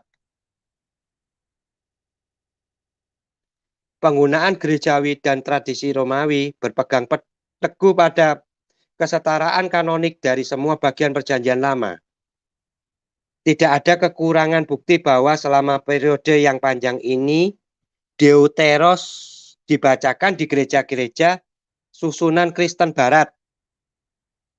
Mengenai otoritas Romawi, Katalog Innocent I muncul dalam koleksi kanon gerejawi yang dikirim oleh Paus Adrianus I ke Carlemagne dan diadopsi pada tahun 802 sebagai hukum gereja di Kekaisaran Frank.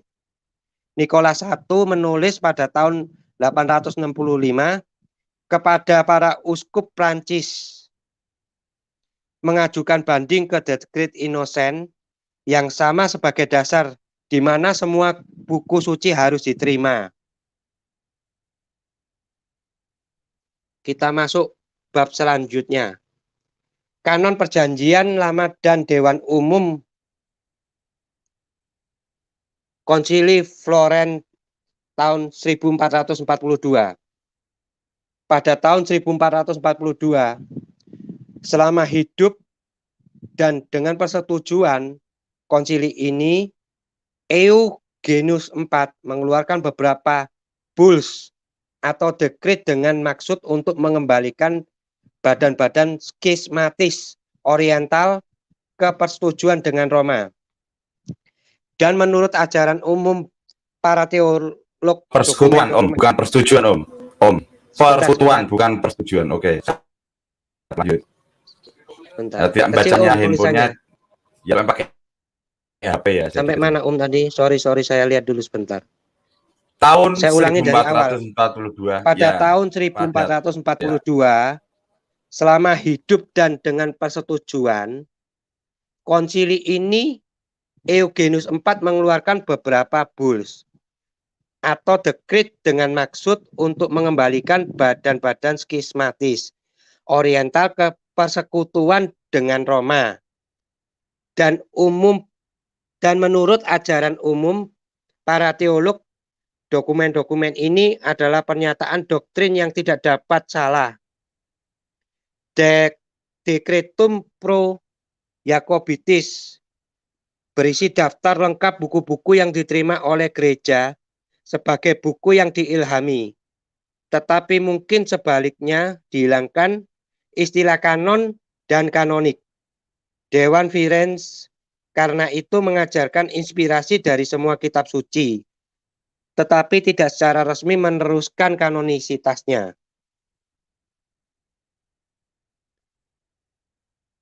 Definisi Konsili Trente tentang kanon tahun 1546. Kontroversi urgensi inilah yang pertama kali membuat Luther menarik garis tegas antara kitab-kitab kanon Ibrani dan tulisan-tulisan Alexandria. Dalam perdebatannya dengan Eck di Leipzig pada tahun 1519, ketika lawannya mendesak teks terkenal dari 2 Makabes sebagai bukti doktrin api penyucian, Luther menjawab bahwa bagian itu tidak memiliki otoritas mengikat karena buku itu berada di luar kanon. Dalam edisi pertama Luther's Bible tahun 1534, Deuteros diturunkan sebagai apokrifa ke tempat terpisah di antara kedua perjanjian. untuk memenuhi kepergian radikal Protestan ini, dan juga didefinisikan dengan jelas sumber-sumber terilham dari mana iman Katolik menarik pembelaannya. Maaf ya saudara-saudara, saya harus membesar dan mengecilkannya karena pakai HP ini. Konsili Trente di antara tindakan pertamanya dengan sungguh-sungguh menyatakan sebagai suci dan kanonik semua buku Perjanjian Lama dan Baru dengan semua bagiannya sebagaimana adanya telah digunakan untuk dibaca di gereja-gereja dan seperti yang ditemukan dalam edisi Vulgata kuno. Selama pembahasan konsili tidak pernah ada pertanyaan nyata mengenai penerimaan semua kitab suci tradisional.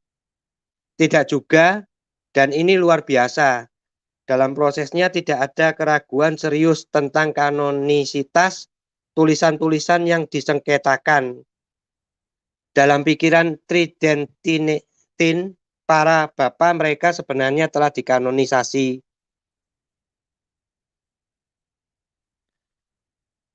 Oleh dekret yang sama dari Florence, dan para bapa yang sama merasa secara khusus terikat oleh tindakan sinode ekumenis sebelumnya. Konsili Trente tidak melakukan pemeriksaan terhadap fluktuasi dalam sejarah kanon. Juga tidak menyusahkan dirinya sendiri tentang pertanyaan kepengarangan atau karakter isi sesuai dengan kejeniusan praktis gereja Latin. Itu mendasarkan keputusannya pada tradisi kuno seperti yang dimanifestasikan dalam dekret konsili dan paus sebelumnya. Dan pembacaan liturgi mengandalkan pengajaran dan penggunaan tradisional untuk menentukan masalah tradisi. Katalog Tridentin telah diberikan di atas. Konsili Vatikan tahun 1870. Sinode Trent yang konstruktif dan agung telah menempatkan kesucian dan kanonisitas seluruh Alkitab tradisional selamanya di luar keraguan-raguan pihak Katolik. Implikasinya itu telah mendefinisikan inspirasi penuh Alkitab itu juga. Konsili Vatikan mengambil kesempatan dari kesalahan baru-baru ini tentang inspirasi untuk menghilangkan bayangan ketidakpastian yang masih ada di kepala ini. Itu secara resmi meratifikasi tindakan Trente dan secara eksplisit mendefinisikan inspirasi ilahi dari semua buku tentang bagian-bagiannya.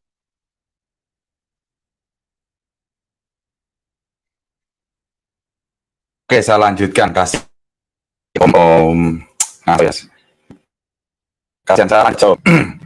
Semua buku dengan bagian-bagiannya. Karena beliau pakai handphone, saya juga enggak tahu.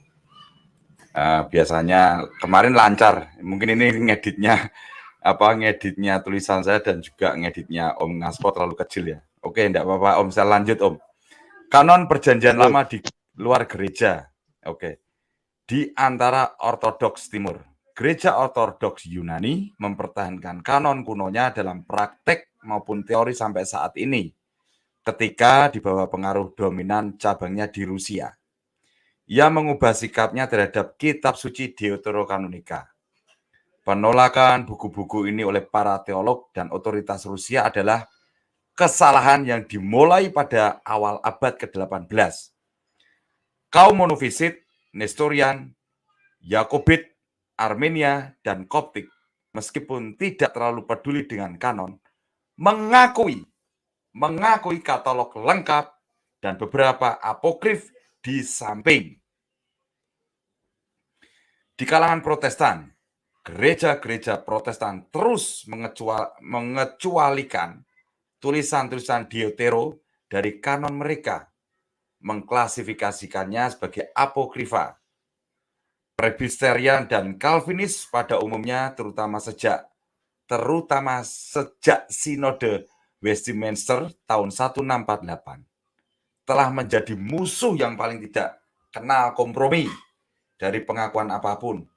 Dan karena pengaruh mereka, British and Foreign Bible Society memutuskan tahun 1826 untuk menolak mendistribusikan Alkitab yang berisi apokrifa. Jadi Protestan dan denominasinya itu menyebutnya apokrifa, Deuterokanonika itu ya. Dan sejak saat itu penerbitan Deuterokanonika sebagai lampiran pada Alkitab Protestan hampir seluruhnya dihentikan di negara-negara berbahasa Inggris. Tak tekankan di penyampaianku. Dan buku-buku itu masih memberikan pelajaran untuk liturgi gereja Inggris. Tetapi jumlahnya telah berkurang oleh agitasi bermusuhan. Ada appendix apokrifa untuk versi revisi Inggris dalam volume terpisah. Deutero masih ditambahkan ke Alkitab Jerman yang dicetak di bawah naungan Lutheran ortodoks, tapi Lutheran gitu aja lah wes. Itu literasi pertama, 77 slide dalam penyampaian literasi pertama, dan nanti dalam literasi kedua mungkin saya dibantu oleh Om Hasan, saya ngasihan Om Ngaspo, karena Om Ngaspo pakai perangkatnya handphone. Om, maafkan daku ya Om Ngaspo kalau menyiksa Om Ngaspo pakai handphone. Enggak apa-apa Om, tadi ini terlalu kecil sekali tulisannya, saya harus tarik, harus besar kecilkan itu, kecil sekali itu Om. Ya, Om Ngaspo. Ya Om Ngaspo, besok tak edit lagi ya. Bisa membuat literasi tak perbesar. Ibu Bapak dan rekan-rekan, sebelum masuk dalam literasi yang kedua, ini 50 slide nanti dibagi 25 saya dengan Om Hasan, tapi kita intro sejenak. Oke.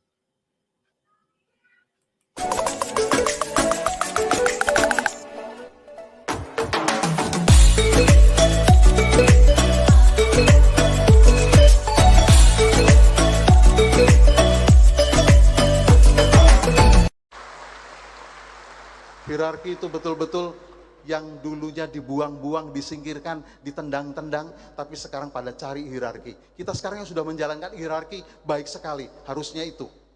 Bedanya hierarki, tidak ada demokrasi. Ya, kalau agama ada demokrasi, hancur, terpecah-pecah.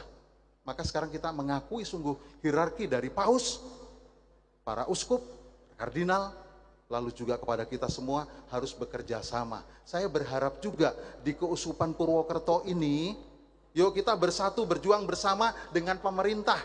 Supaya 100% pemerintah, 100% Indonesia, dan 100% Katolik itu harus sama-sama. Tapi belum bisa menjadi 100% Indonesia kalau kita sebenarnya belum juga mengenal sungguh-sungguh yang menjadi 100% Katolik. Ingat di hierarki, bukan kesepakatan iman atau persetujuan iman, tapi ketaatan iman. Orang mengatakan obediensia sicut cadaver, taatlah seperti mayat. Itu kehebatan di... Oke, terima kasih. Masih stay tune. PCH, ini harusnya jatahmu karena aku masih suasana dirimu yang baru sukacita, nggak mau ganggu kamu kan PCH. Besok kamu baca literasi PCH, jangan ketawa-ketawa di live chat kamu ya. Tak cubit kamu nanti PCH. Ibu Bapak dan rekan-rekan, ini Om PCH sudah mendapatkan suatu rezeki yang luar biasa. Telah diberikan kelahiran untuk putranya yang kemarin baru lahir. Mohon doanya supaya putra Om PCH yang baru lahir ini mendapat kesehatan, keselamatan, dan menjadi anak yang selalu berbakti kepada orang tua, takut akan Tuhan, dan bisa mengangkat derajat orang tuanya. Tuhan memberkati untuk Om Manik atau pemburu centang hijau. Oke, Bapak dan rekan-rekan, sekarang kita masuk dalam literasi yang kedua. Mungkin saya akan menyampaikan literasi terlebih dahulu 1 sampai 25, 26 sampai 50 nanti Om Hasan. Mengaspol bisa ngopi-ngopi dulu mengaspol. Siap Pak DKC. Oke, siap Om. Kasih nih Om Ngaspol ini. Tak siksa pakai perangkat handphone. Aduh, ampuni dah Om Ngaspol.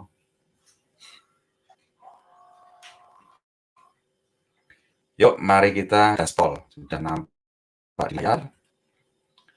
Deuterokanonika dalam perjanjian barulah. Ini poinnya tadi itu suatu cerita kanonisasi dan perjalanannya ya, Deuterokanonika. Sekarang ini isi dari Deuterokanonika dengan PB dan PL. Oke, mari kita bongkar. Kitab suci.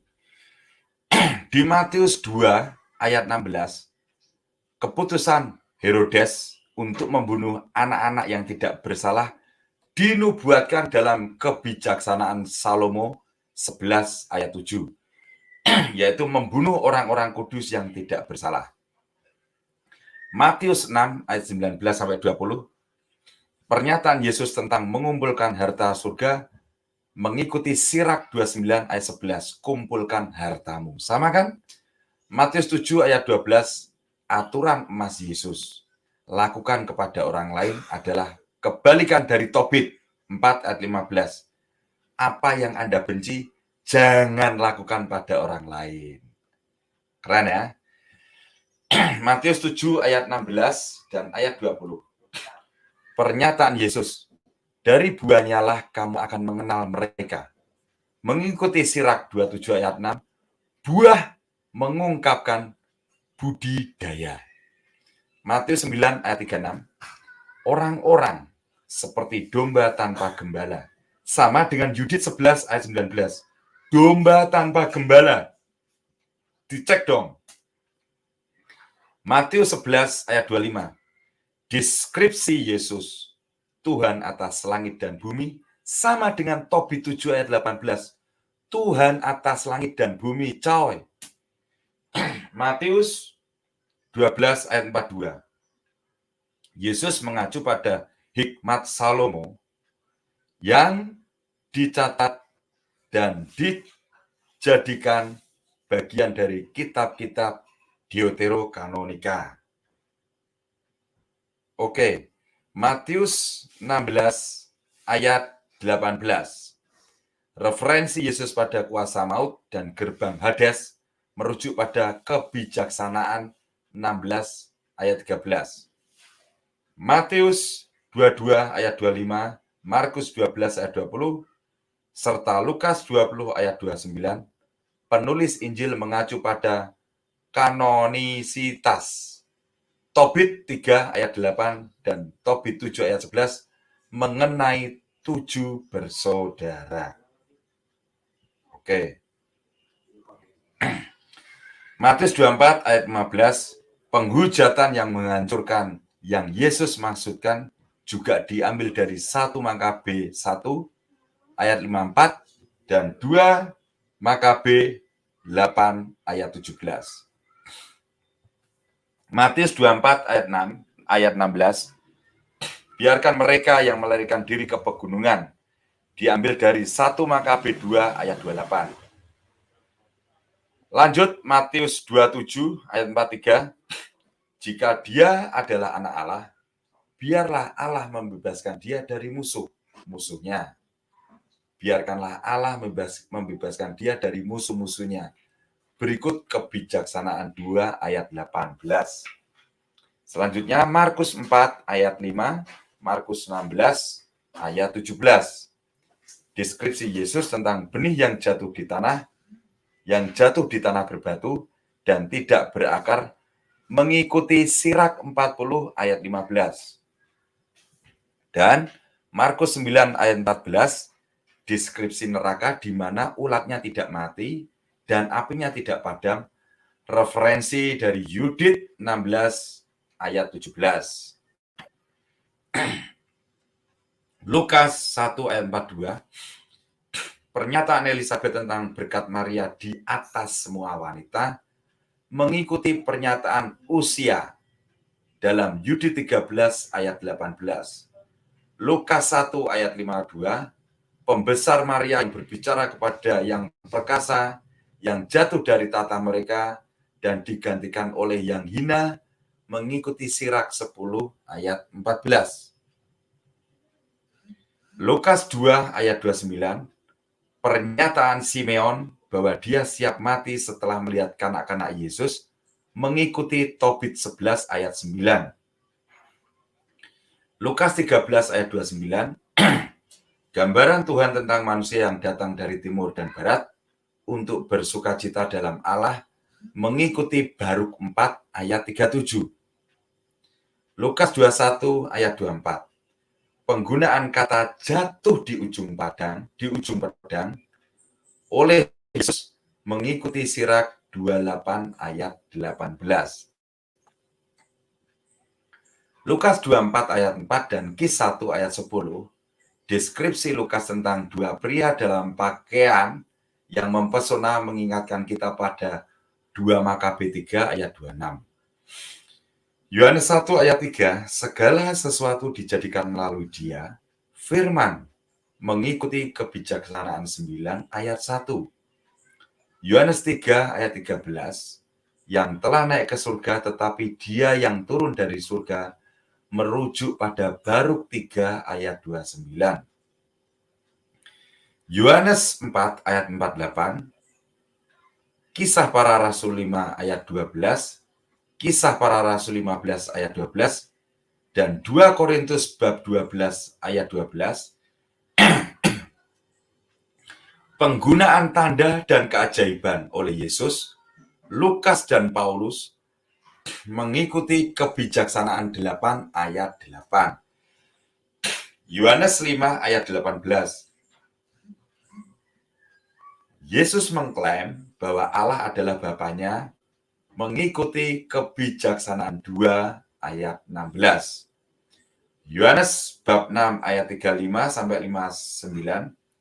Ceramah Ekaristi Yesus digambarkan dalam Sirak 24 ayat 21.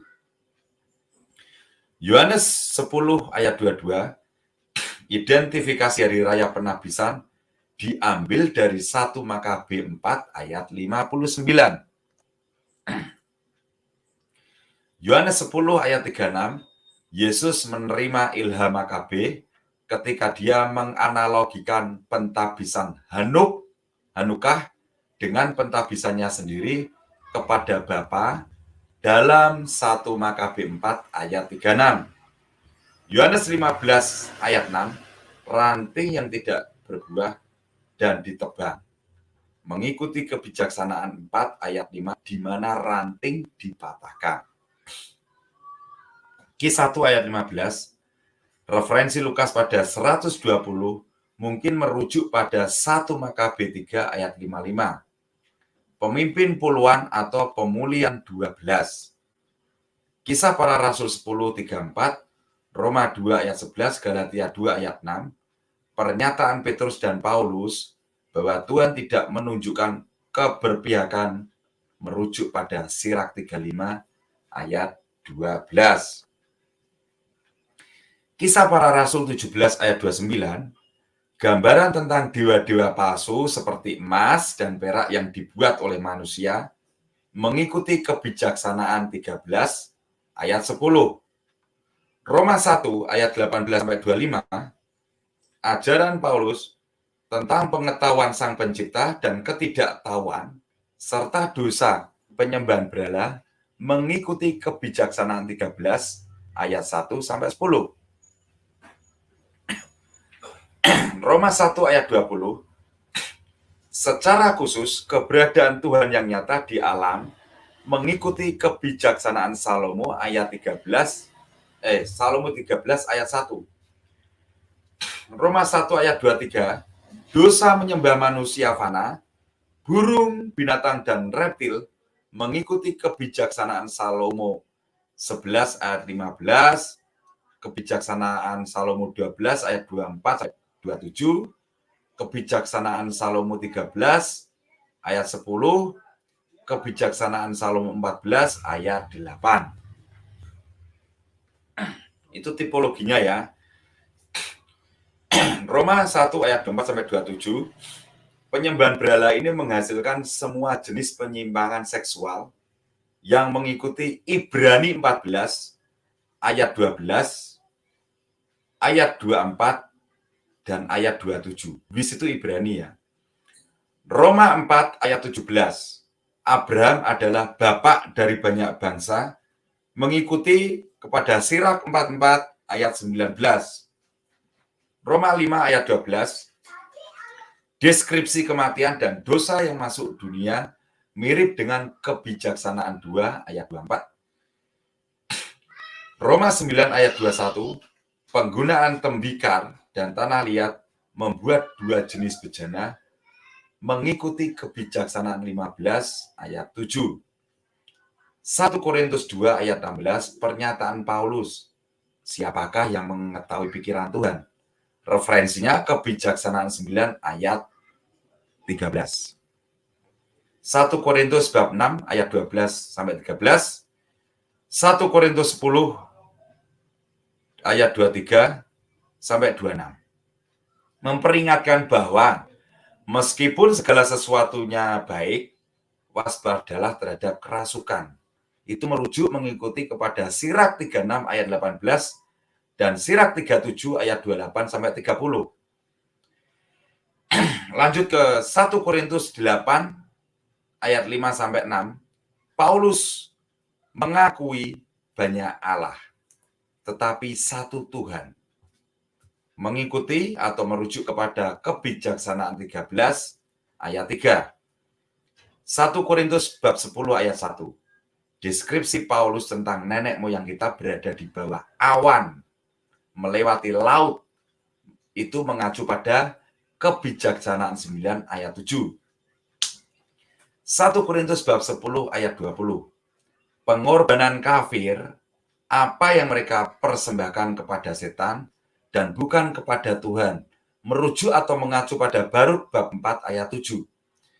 1 Korintus 15 ayat 29. Jika tidak ada harapan, kebangkitan adalah bodoh untuk dibaptis atas nama mereka. Setelah 2 Makabe bab 12 ayat 43 sampai 45. Silakan Om Hasan dilanjut Om. 10-10 Om. Silakan Om Hasan. Ya, Sudah siap, mengos-ngosan ini. BKC. Ya. Dengan banyaknya ayat dan Ya. pasal yang dapat dirujuk, masihkah ada keraguan terhadap kesucian wahyu ilahi deuterokanonika? Kalau masih ragu, mari kita gaspol ya Pak. Selanjutnya, Efesus 1 ayat 17. Doa Paulus untuk roh hikmat, mengikuti doa untuk roh hikmat dalam kebijaksanaan 7 ayat 7. Efesus 6 ayat 14. Paulus menggambarkan pelindung dada kebenaran adalah sama dengan Wis 5 ayat 18. Lihat juga Yesaya 59 ayat 17 dan 1 Tesalonika 5 ayat 8. Efesus 6 ayat 13 sampai 17. Sebenarnya seluruh pembahasan tentang baju sirah, helm, pelindung dada, pedang, perisai mengikuti kebijaksanaan Salomo pasal 5 ayat 17 sampai 20. Kemudian 1 Timotius pasal 6 ayat 15, deskripsi Paulus tentang Allah sebagai yang berdaulat dan raja di atas segala raja adalah dari 2 Makabe pasal 12 ayat 15, kemudian pasal 13 ayat 4. Lanjut, 2 Timotius 4 ayat 8, deskripsi Paulus tentang mahkota kebenaran mirip dengan kebijaksanaan pasal 5 ayat 16. Ibrani pasal 4 ayat 12. Deskripsi Paulus tentang firman Tuhan sebagai pedang mirip dengan kebijaksanaan pasal 18 ayat 15. Ibrani 11 ayat 5, Henokh diangkat juga dirujuk dalam Wis 4 ayat 10 dan Sirah 44 ayat 16. Lihat juga 2 Raja-Raja pasal 2 ayat 1 sampai 13 dan Sirah pasal 48 ayat 9 tentang Elia. Ibrani 11 ayat 35, Paulus mengajarkan tentang kemartiran ibu dan anak-anaknya yang dijelaskan dalam 2 Makabe pasal 7 ayat 1 sampai 42. Ibrani 12 ayat 12, deskripsi tangan terkulai dan lutut lemah berasal dari Sirah 25 pasal 23. Yakobus 1 ayat 19, biarlah setiap orang cepat mendengar dan lambat menanggapi, juga ada di Sirah pasal 5 ayat 11. Yakobus 2 ayat 23 itu diperhitungkan kepadanya sebagai kebenaran mengikuti 1 Makabe pasal 2 ayat 52. Hal itu diperhitungkan kepadanya sebagai kebenaran.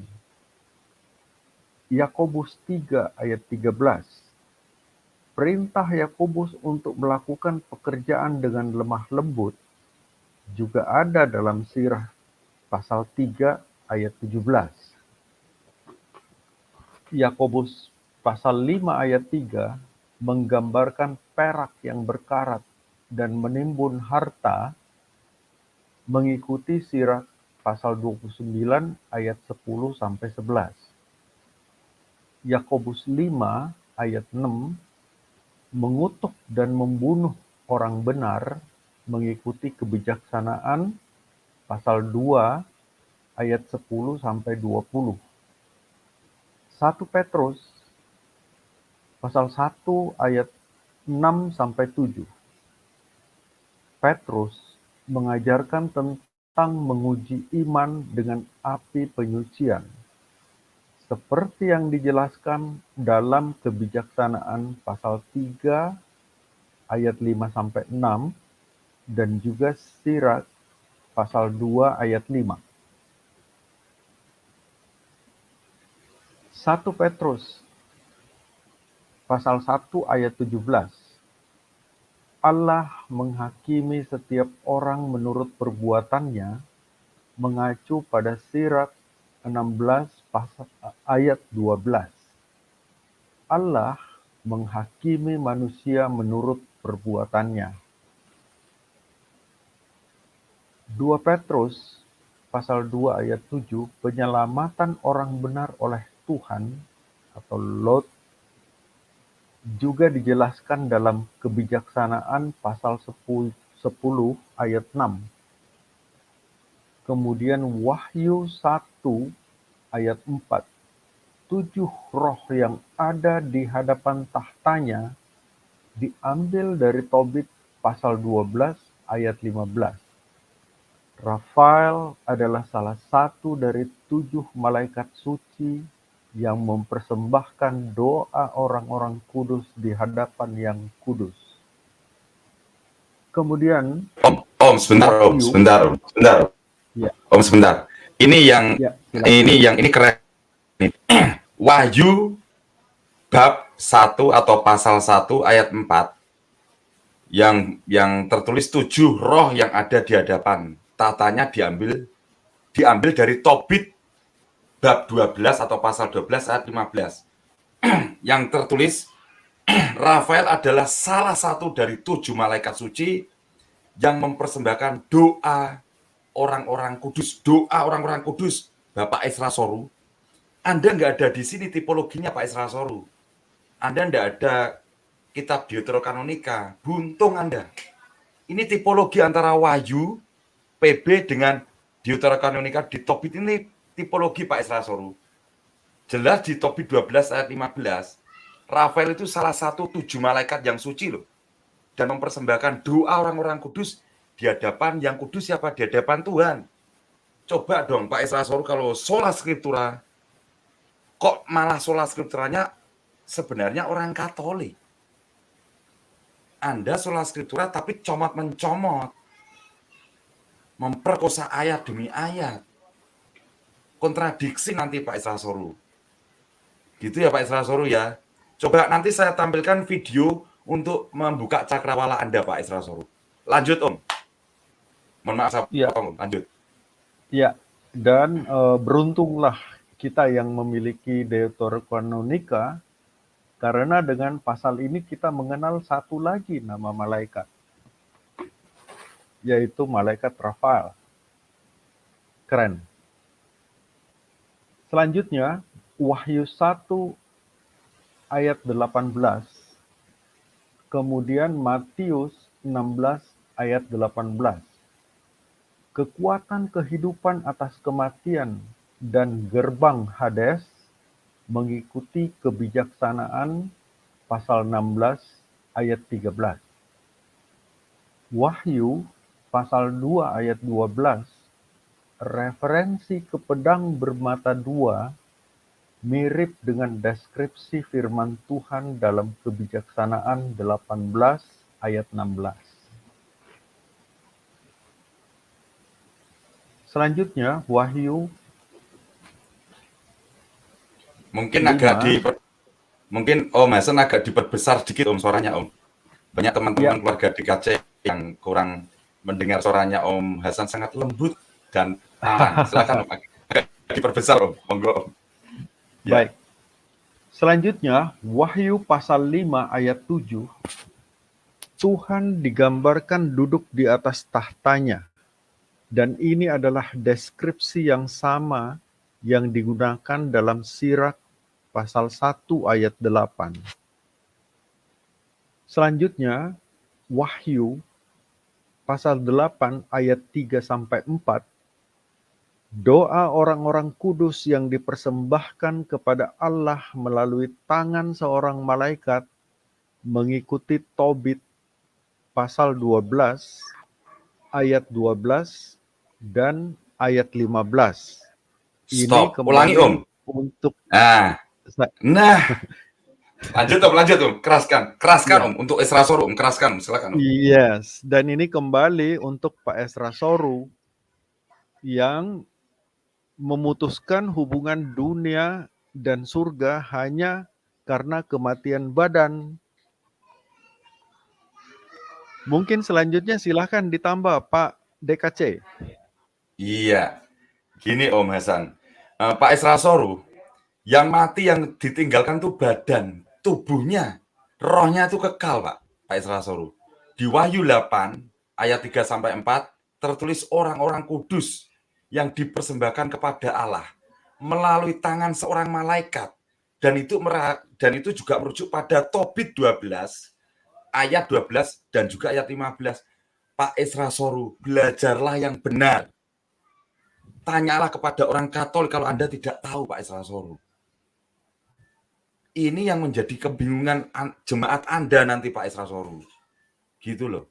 Silakan dan Om Hasan dilanjut. Betul. Dan kembalilah kepada iman rasuli Pak Esra, persekutuan para kudus. Betul. Sehingga kalau kita mentaati itu, persekutuan para kudus adalah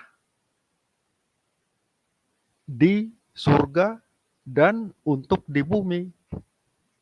Jadi jangan dipisahkan Pak Esra, bahaya. Selanjutnya, Wahyu 8 ayat 7.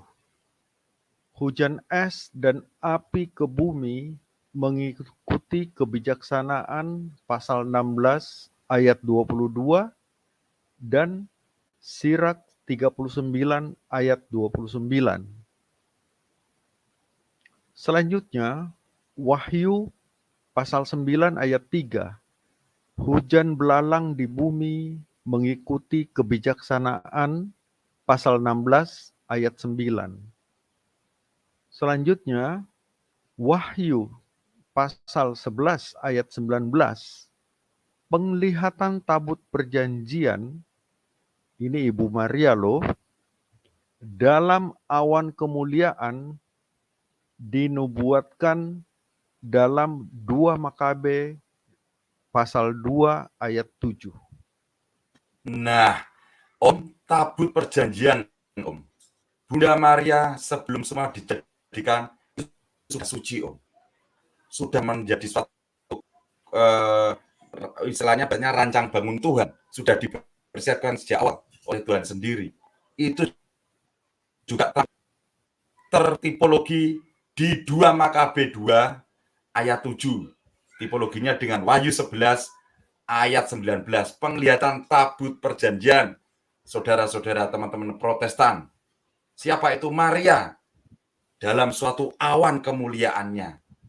Tolong, belajarlah skriptura yang benar Anda. Silakan Om Hasan, lanjut. Oke, selanjutnya Wahyu 17 ayat 14. Gambaran tentang Allah sebagai raja di atas segala raja mengikuti 2 Makabe pasal 13 ayat 4. Selanjutnya, Wahyu pasal 19 ayat 1. Seruan haleluya pada kedatangan Yerusalem baru mengikuti Tobit pasal 13 ayat 18. Lanjut. Wahyu pasal 19 ayat 11, gambaran tentang Tuhan di atas kuda putih di surga mengikuti 2 Makabe pasal 3 ayat 25 dan pasal 11 ayat 8.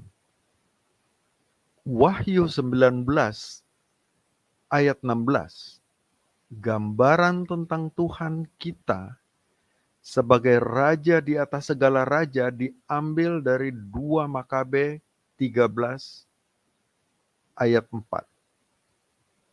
Selanjutnya, Wahyu 21 ayat 19, gambaran Yerusalem baru dengan batu-batu berharga sudah dinubuatkan dalam Tobit pasal 13 ayat 17. Selanjutnya, di Keluaran pasal 23 ayat 7, jangan bunuh orang yang tidak bersalah dan benar.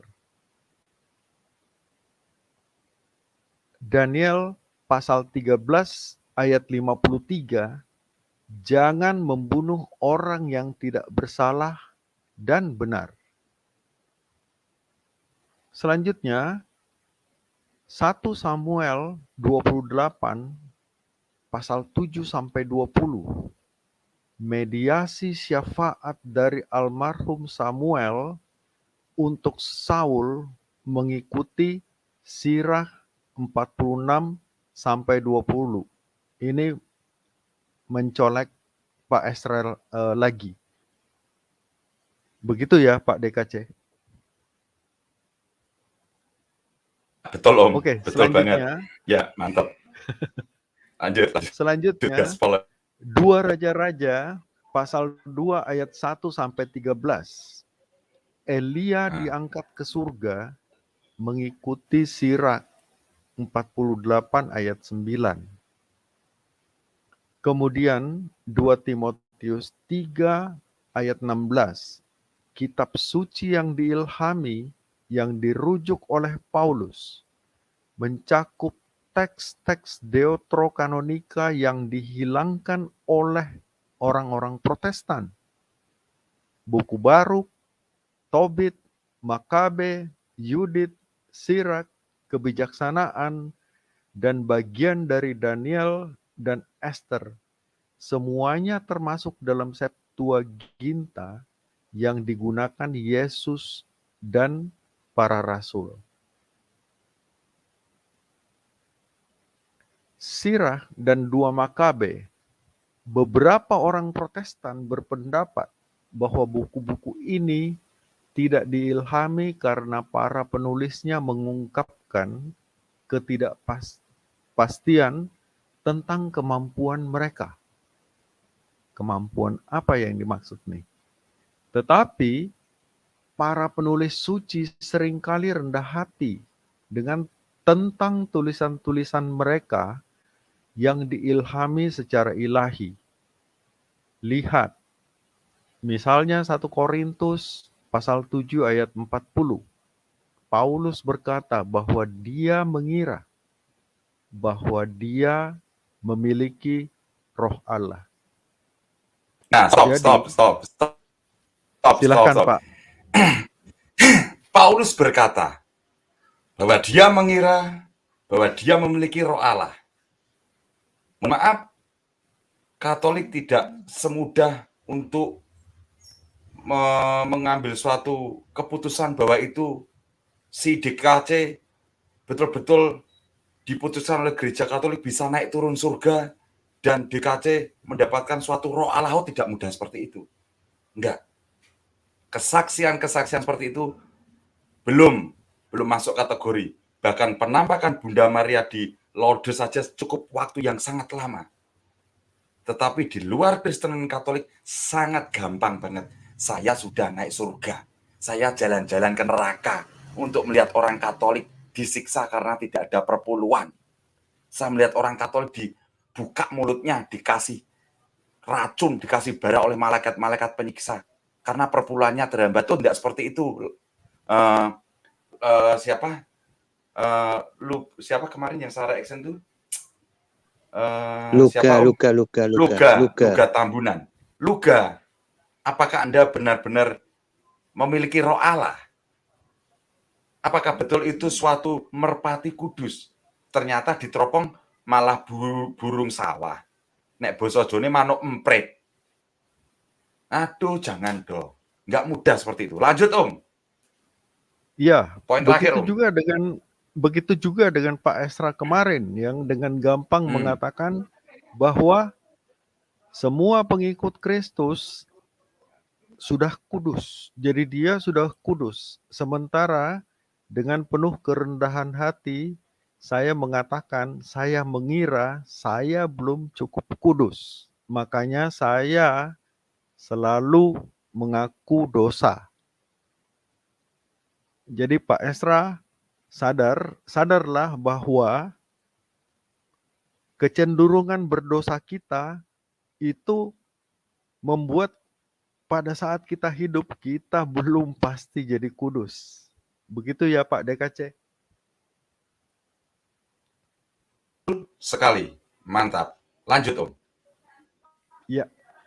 Selanjutnya, orang-orang Protestan berusaha untuk mempertahankan penolakan mereka terhadap Deuterokanonika dengan alasan bahwa orang-orang Yahudi mula-mula menolaknya.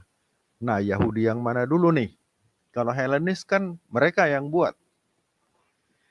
Namun, dengan Dewan Yahudi yang menolaknya, misalnya sekolah Jafneh, juga disebut Jamnia, pada tahun 90 sampai 100 Masehi, adalah dewan yang sama yang menolak seluruh kanon Perjanjian Baru.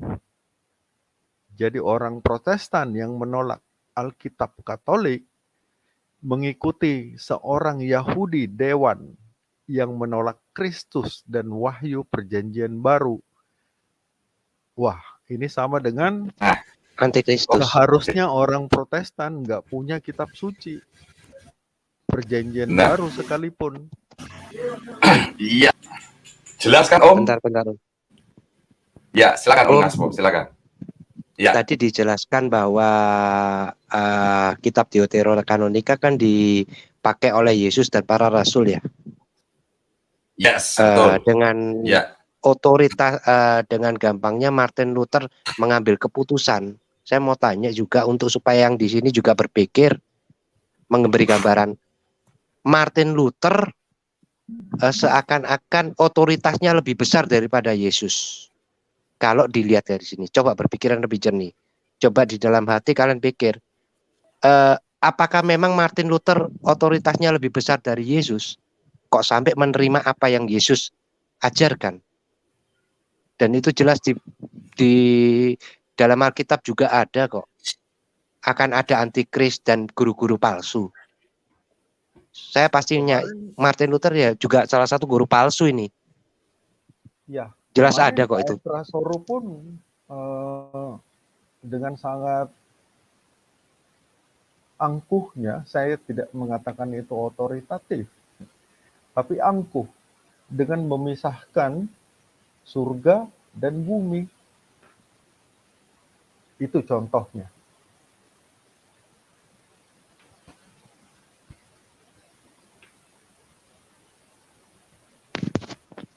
Jelas itu yang ya makanya itu.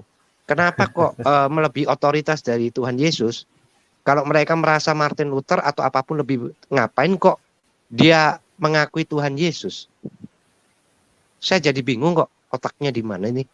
Pikirannya lo, akalnya lo. Iya. Berarti harusnya kan Tuhan Yesus mengikuti Martin Luther kan?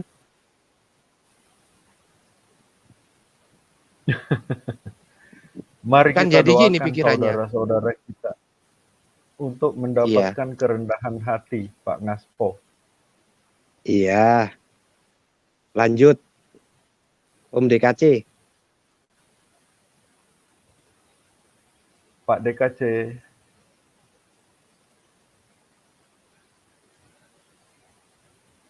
Sorry. Mohon maaf. Mohon maaf. Ini tadi ngebug. Ibu Bapak dan rekan-rekan, saya akan menampilkan suatu video dari Lembaga Alkitab Indonesia atau LAI, di mana dia akan menyampaikan dengan jelas supaya saudari-saudara Protestan juga memahami. Oke, kita putar videonya. Yang di backstage tunggu sebentar ya, saya putar videonya dulu ya. Oke, di backstage dulu aja. Politik. Nah, zaman sesudah itu adalah zaman di mana orang-orang Yahudi sendiri kemudian harus mendefinisikan dirinya. Apalagi kalau penguasanya itu menghadirkan aturan-aturan yang betul-betul menggugat tradisi-tradisi suci mereka. Yang paling terkenal diantaranya seorang yang bernama Raja Antiochus Epiphanes. Itu hidup di era abad kedua. Dan Antiochus Epiphanes ini luar biasa. Demi ambisinya untuk memenangkan peperangan, dia tidak segan-segan mengambil harta benda yang tersimpan di rumah-rumah suci. Dan tentu saja termasuk di bait suci. Ya, dia ambil untuk mengongkosi biaya perang yang sangat mahal. Mari kita mencatat ya, setiap peperangan itu selalu berbiaya mahal. Mau zaman sekarang, mau zaman dulu, sama saja. Belum lagi korban-korbannya. Nah, itu yang dia lakukan. Tidak puas sampai di situ, tentu saja ini kan menimbulkan reaksi-reaksi ya. Dia kemudian berpikir untuk menghelenisasikan semua orang Yahudi. Diwajibkan untuk benar-benar memelihara tradisi-tradisi baru Yunani, tradisi asing. Dan untuk itu tidak tanggung-tanggung menurut salah satu kitab Deuterokanonika, yaitu kitab Makabe yang pertama. Kalau kita membaca di pasal pertama sangat jelas. Waktu itu luar biasa, mereka tidak boleh sunat. Kan ya? Orang Yahudi tidak boleh sunat. Mereka tidak boleh merayakan Sabat. Ya? Apalagi kitab-kitab Taurat mereka harus disita. Dan mereka, nah ini memang sedikit agak membuat kita berpikir ulang. Soal makanan pun ini isu sensitif. Orang Yahudi kita tahu sama tahu tidak boleh makan makanan yang tidak kosher. Kosher artinya bersih secara ritual, sesuai dengan apa yang digariskan di dalam kitab Taurat. Jadi kalau orang Yahudi jelas tidak mau makan, ya babi jelas tidak boleh. Kemudian ikan pun harus yang bersisik, ya. Lele tidak mungkin. Nah, seperti itu ya. Udang segala macam tidak mungkin. Nah, mereka dipaksa untuk makan babi. Itu menurut kitab Makabe yang pertama. Dan tentu ini menimbulkan sebuah reaksi yang sangat intens ya, sampai-sampai membangkitkan pemberontakan. Dan kalau kita pernah mendengar nama Makabe, pemberontakan itu dipimpin oleh keluarga mereka, keluarga ya. Makabe itu, Yudas Makabe, sebenarnya itu dimulai dari orang tuanya dan anak-anaknya. Ya, itu di luar Yerusalem. Yang menurut kitab Makabe yaitu di kota Modein. Ya, seperti itu. Jadi di dalam masa antar perjanjian itu, salah satu peristiwa dahsyat yang terjadi adalah ketika bait Allah itu dicemarkan, dinajiskan. Dengan apa? Dengan menjadikannya sebagai tempat untuk memuja dewa asing. Konon di situ juga dipersembahkan seekor babi. Jadi kalau mau menghancurkan simbol-simbol sakral, memang yang paling dahsyat adalah melakukan hal-hal seperti itu. Penodaan-penodaan yang akan membangkitkan kemarahan habis-habisan, yang akan membangkitkan keberanian untuk bahkan bertaruh nyawa demi mempertahankan suatu komitmen suci pada perjanjian leluhur mereka. Itu yang terjadi. Jadi terjadilah pertempuran melawan pasukan Antiochus dan pengganti-penggantinya. Itu yang terjadi. Dan mereka sempat sebentar mengalami kemerdekaan. Kita tahu sama tahu umat Yahudi itu sesudah pembuangan, mereka tidak pernah lagi punya ruang untuk bisa mempunyai kedaulatan sendiri, ya, mempunyai tanah sendiri, bahkan tidak punya. Jadi mereka harus tinggal di tempat lain. Kalaupun mereka berada di Yerusalem, itu sudah menjadi tanah jajahan. Itu dia yang terjadi. Nah, semuanya ini tentu bisa kita baca dalam kitab-kitab yang terdapat di tengah-tengah itu, yaitu kitab pertama Makabe, kitab kedua Makabe, dan selain itu masih ada lagi kitab-kitab lain yang bercerita tentang kehidupan di era kurang lebih. Oke, video selanjutnya kita putar. Zaman itu, misalnya kitab Tobit dan kitab Yudit. Nah, ini yang kita bicarakan ketika kita bicara tentang sejarah yang hilang. Nah, ini sebenarnya kalau begitu bukan sejarah yang hilang, cuma sejarah yang terlewatkan. Terlewatkan ya, Pak. Ya, oleh karena itu kalau kita mau memahami hubungan antara Perjanjian Lama, atau lebih tepat Alkitab Ibrani menurut umat Yahudi, ya, dengan Perjanjian Baru, jembatan yang betul-betul penting adalah informasi yang bisa kita peroleh dari kitab-kitab yang di tengah-tengah ini. Nah, inilah yang kita baca untuk bisa memahami juga konsep-konsep yang ada di dalam Perjanjian Baru. Jadi luar biasa, hal ini boleh menjadi ya warisan bagi kita juga sampai saat ini. Karena itu saya sendiri sangat sering menganjurkan bagi kita yang belum pernah membaca kitab-kitab seperti Makabe ini, Tobit atau Yudit, mari untuk bisa memahami lebih baik sejarah tanda kutip yang hilang itu, mari kita cermati apa yang terjadi di sana.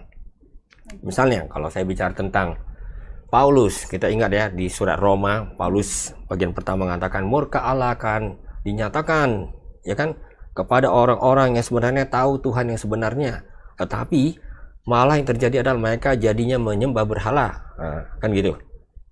Lalu akibat penyembahan berhala itu apa yang terjadi? Rusak, bobrok seluruh tatanan nilai moral mereka, sehingga perilaku mereka menjadi perilaku yang tidak senonoh, serba kacau balau. Nah, ini sudah kita temukan di kitab mana bahasa seperti ini? Ini bisa kita baca dalam kitab Kebijaksanaan Salomo.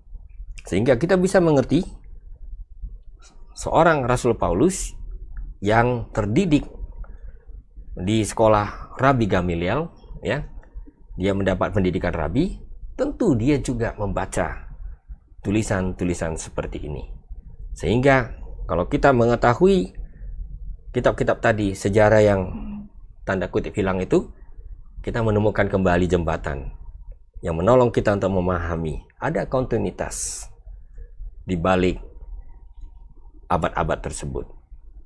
Nah, satu hal lagi yang tidak kalah pentingnya, yang betul-betul perlu kita pahami adalah bahwa mulai dari abad ketiga menjelang kelahiran Kristus, di daerah Alexandria ada komunitas Yahudi yang mulai menerjemahkan Alkitab Ibrani ke dalam bahasa Yunani, yaitu bahasa pengantar, lingua franca, yang berlaku di daerah-daerah sekitar Laut Tengah yang tadi ditaklukkan oleh Alexander Agung. Bukan saja secara militer, tapi juga melalui jalur-jalur kultural dengan meyunanikan semuanya. Nah, terjemahan ini menurut Profesor Emanuel Toff dari Universitas Ibrani, ini merupakan proyek penerjemahan terbesar di dunia kuno. Ya, memang luar biasa dan pengaruhnya juga sangat besar. Jadi sebelum orang lain berpikir suatu hari kitab sucinya bisa diterjemahkan ke dalam bahasa lain, supaya ini juga bisa diakses oleh orang-orang yang tidak lagi fasih bahasa Ibrani, ya. Ternyata itu sudah dilakukan lebih dari 2000 tahun yang silam. Jadi apa yang terjadi di abad-abad yang hilang itu juga punya konsekuensi yang sangat penting bagi apa yang kita lakukan sampai saat ini. Saya boleh katakan apa yang saya kerjakan bersama tim-tim Lembaga Alkitab Indonesia di belakang layar, menghadirkan terjemahan-terjemahan ke dalam berbagai bahasa dunia ini, sebenarnya itu adalah pekerjaan yang melanjutkan apa yang sudah dimulai oleh komunitas Yahudi di Alexandria 2300 tahun yang lalu.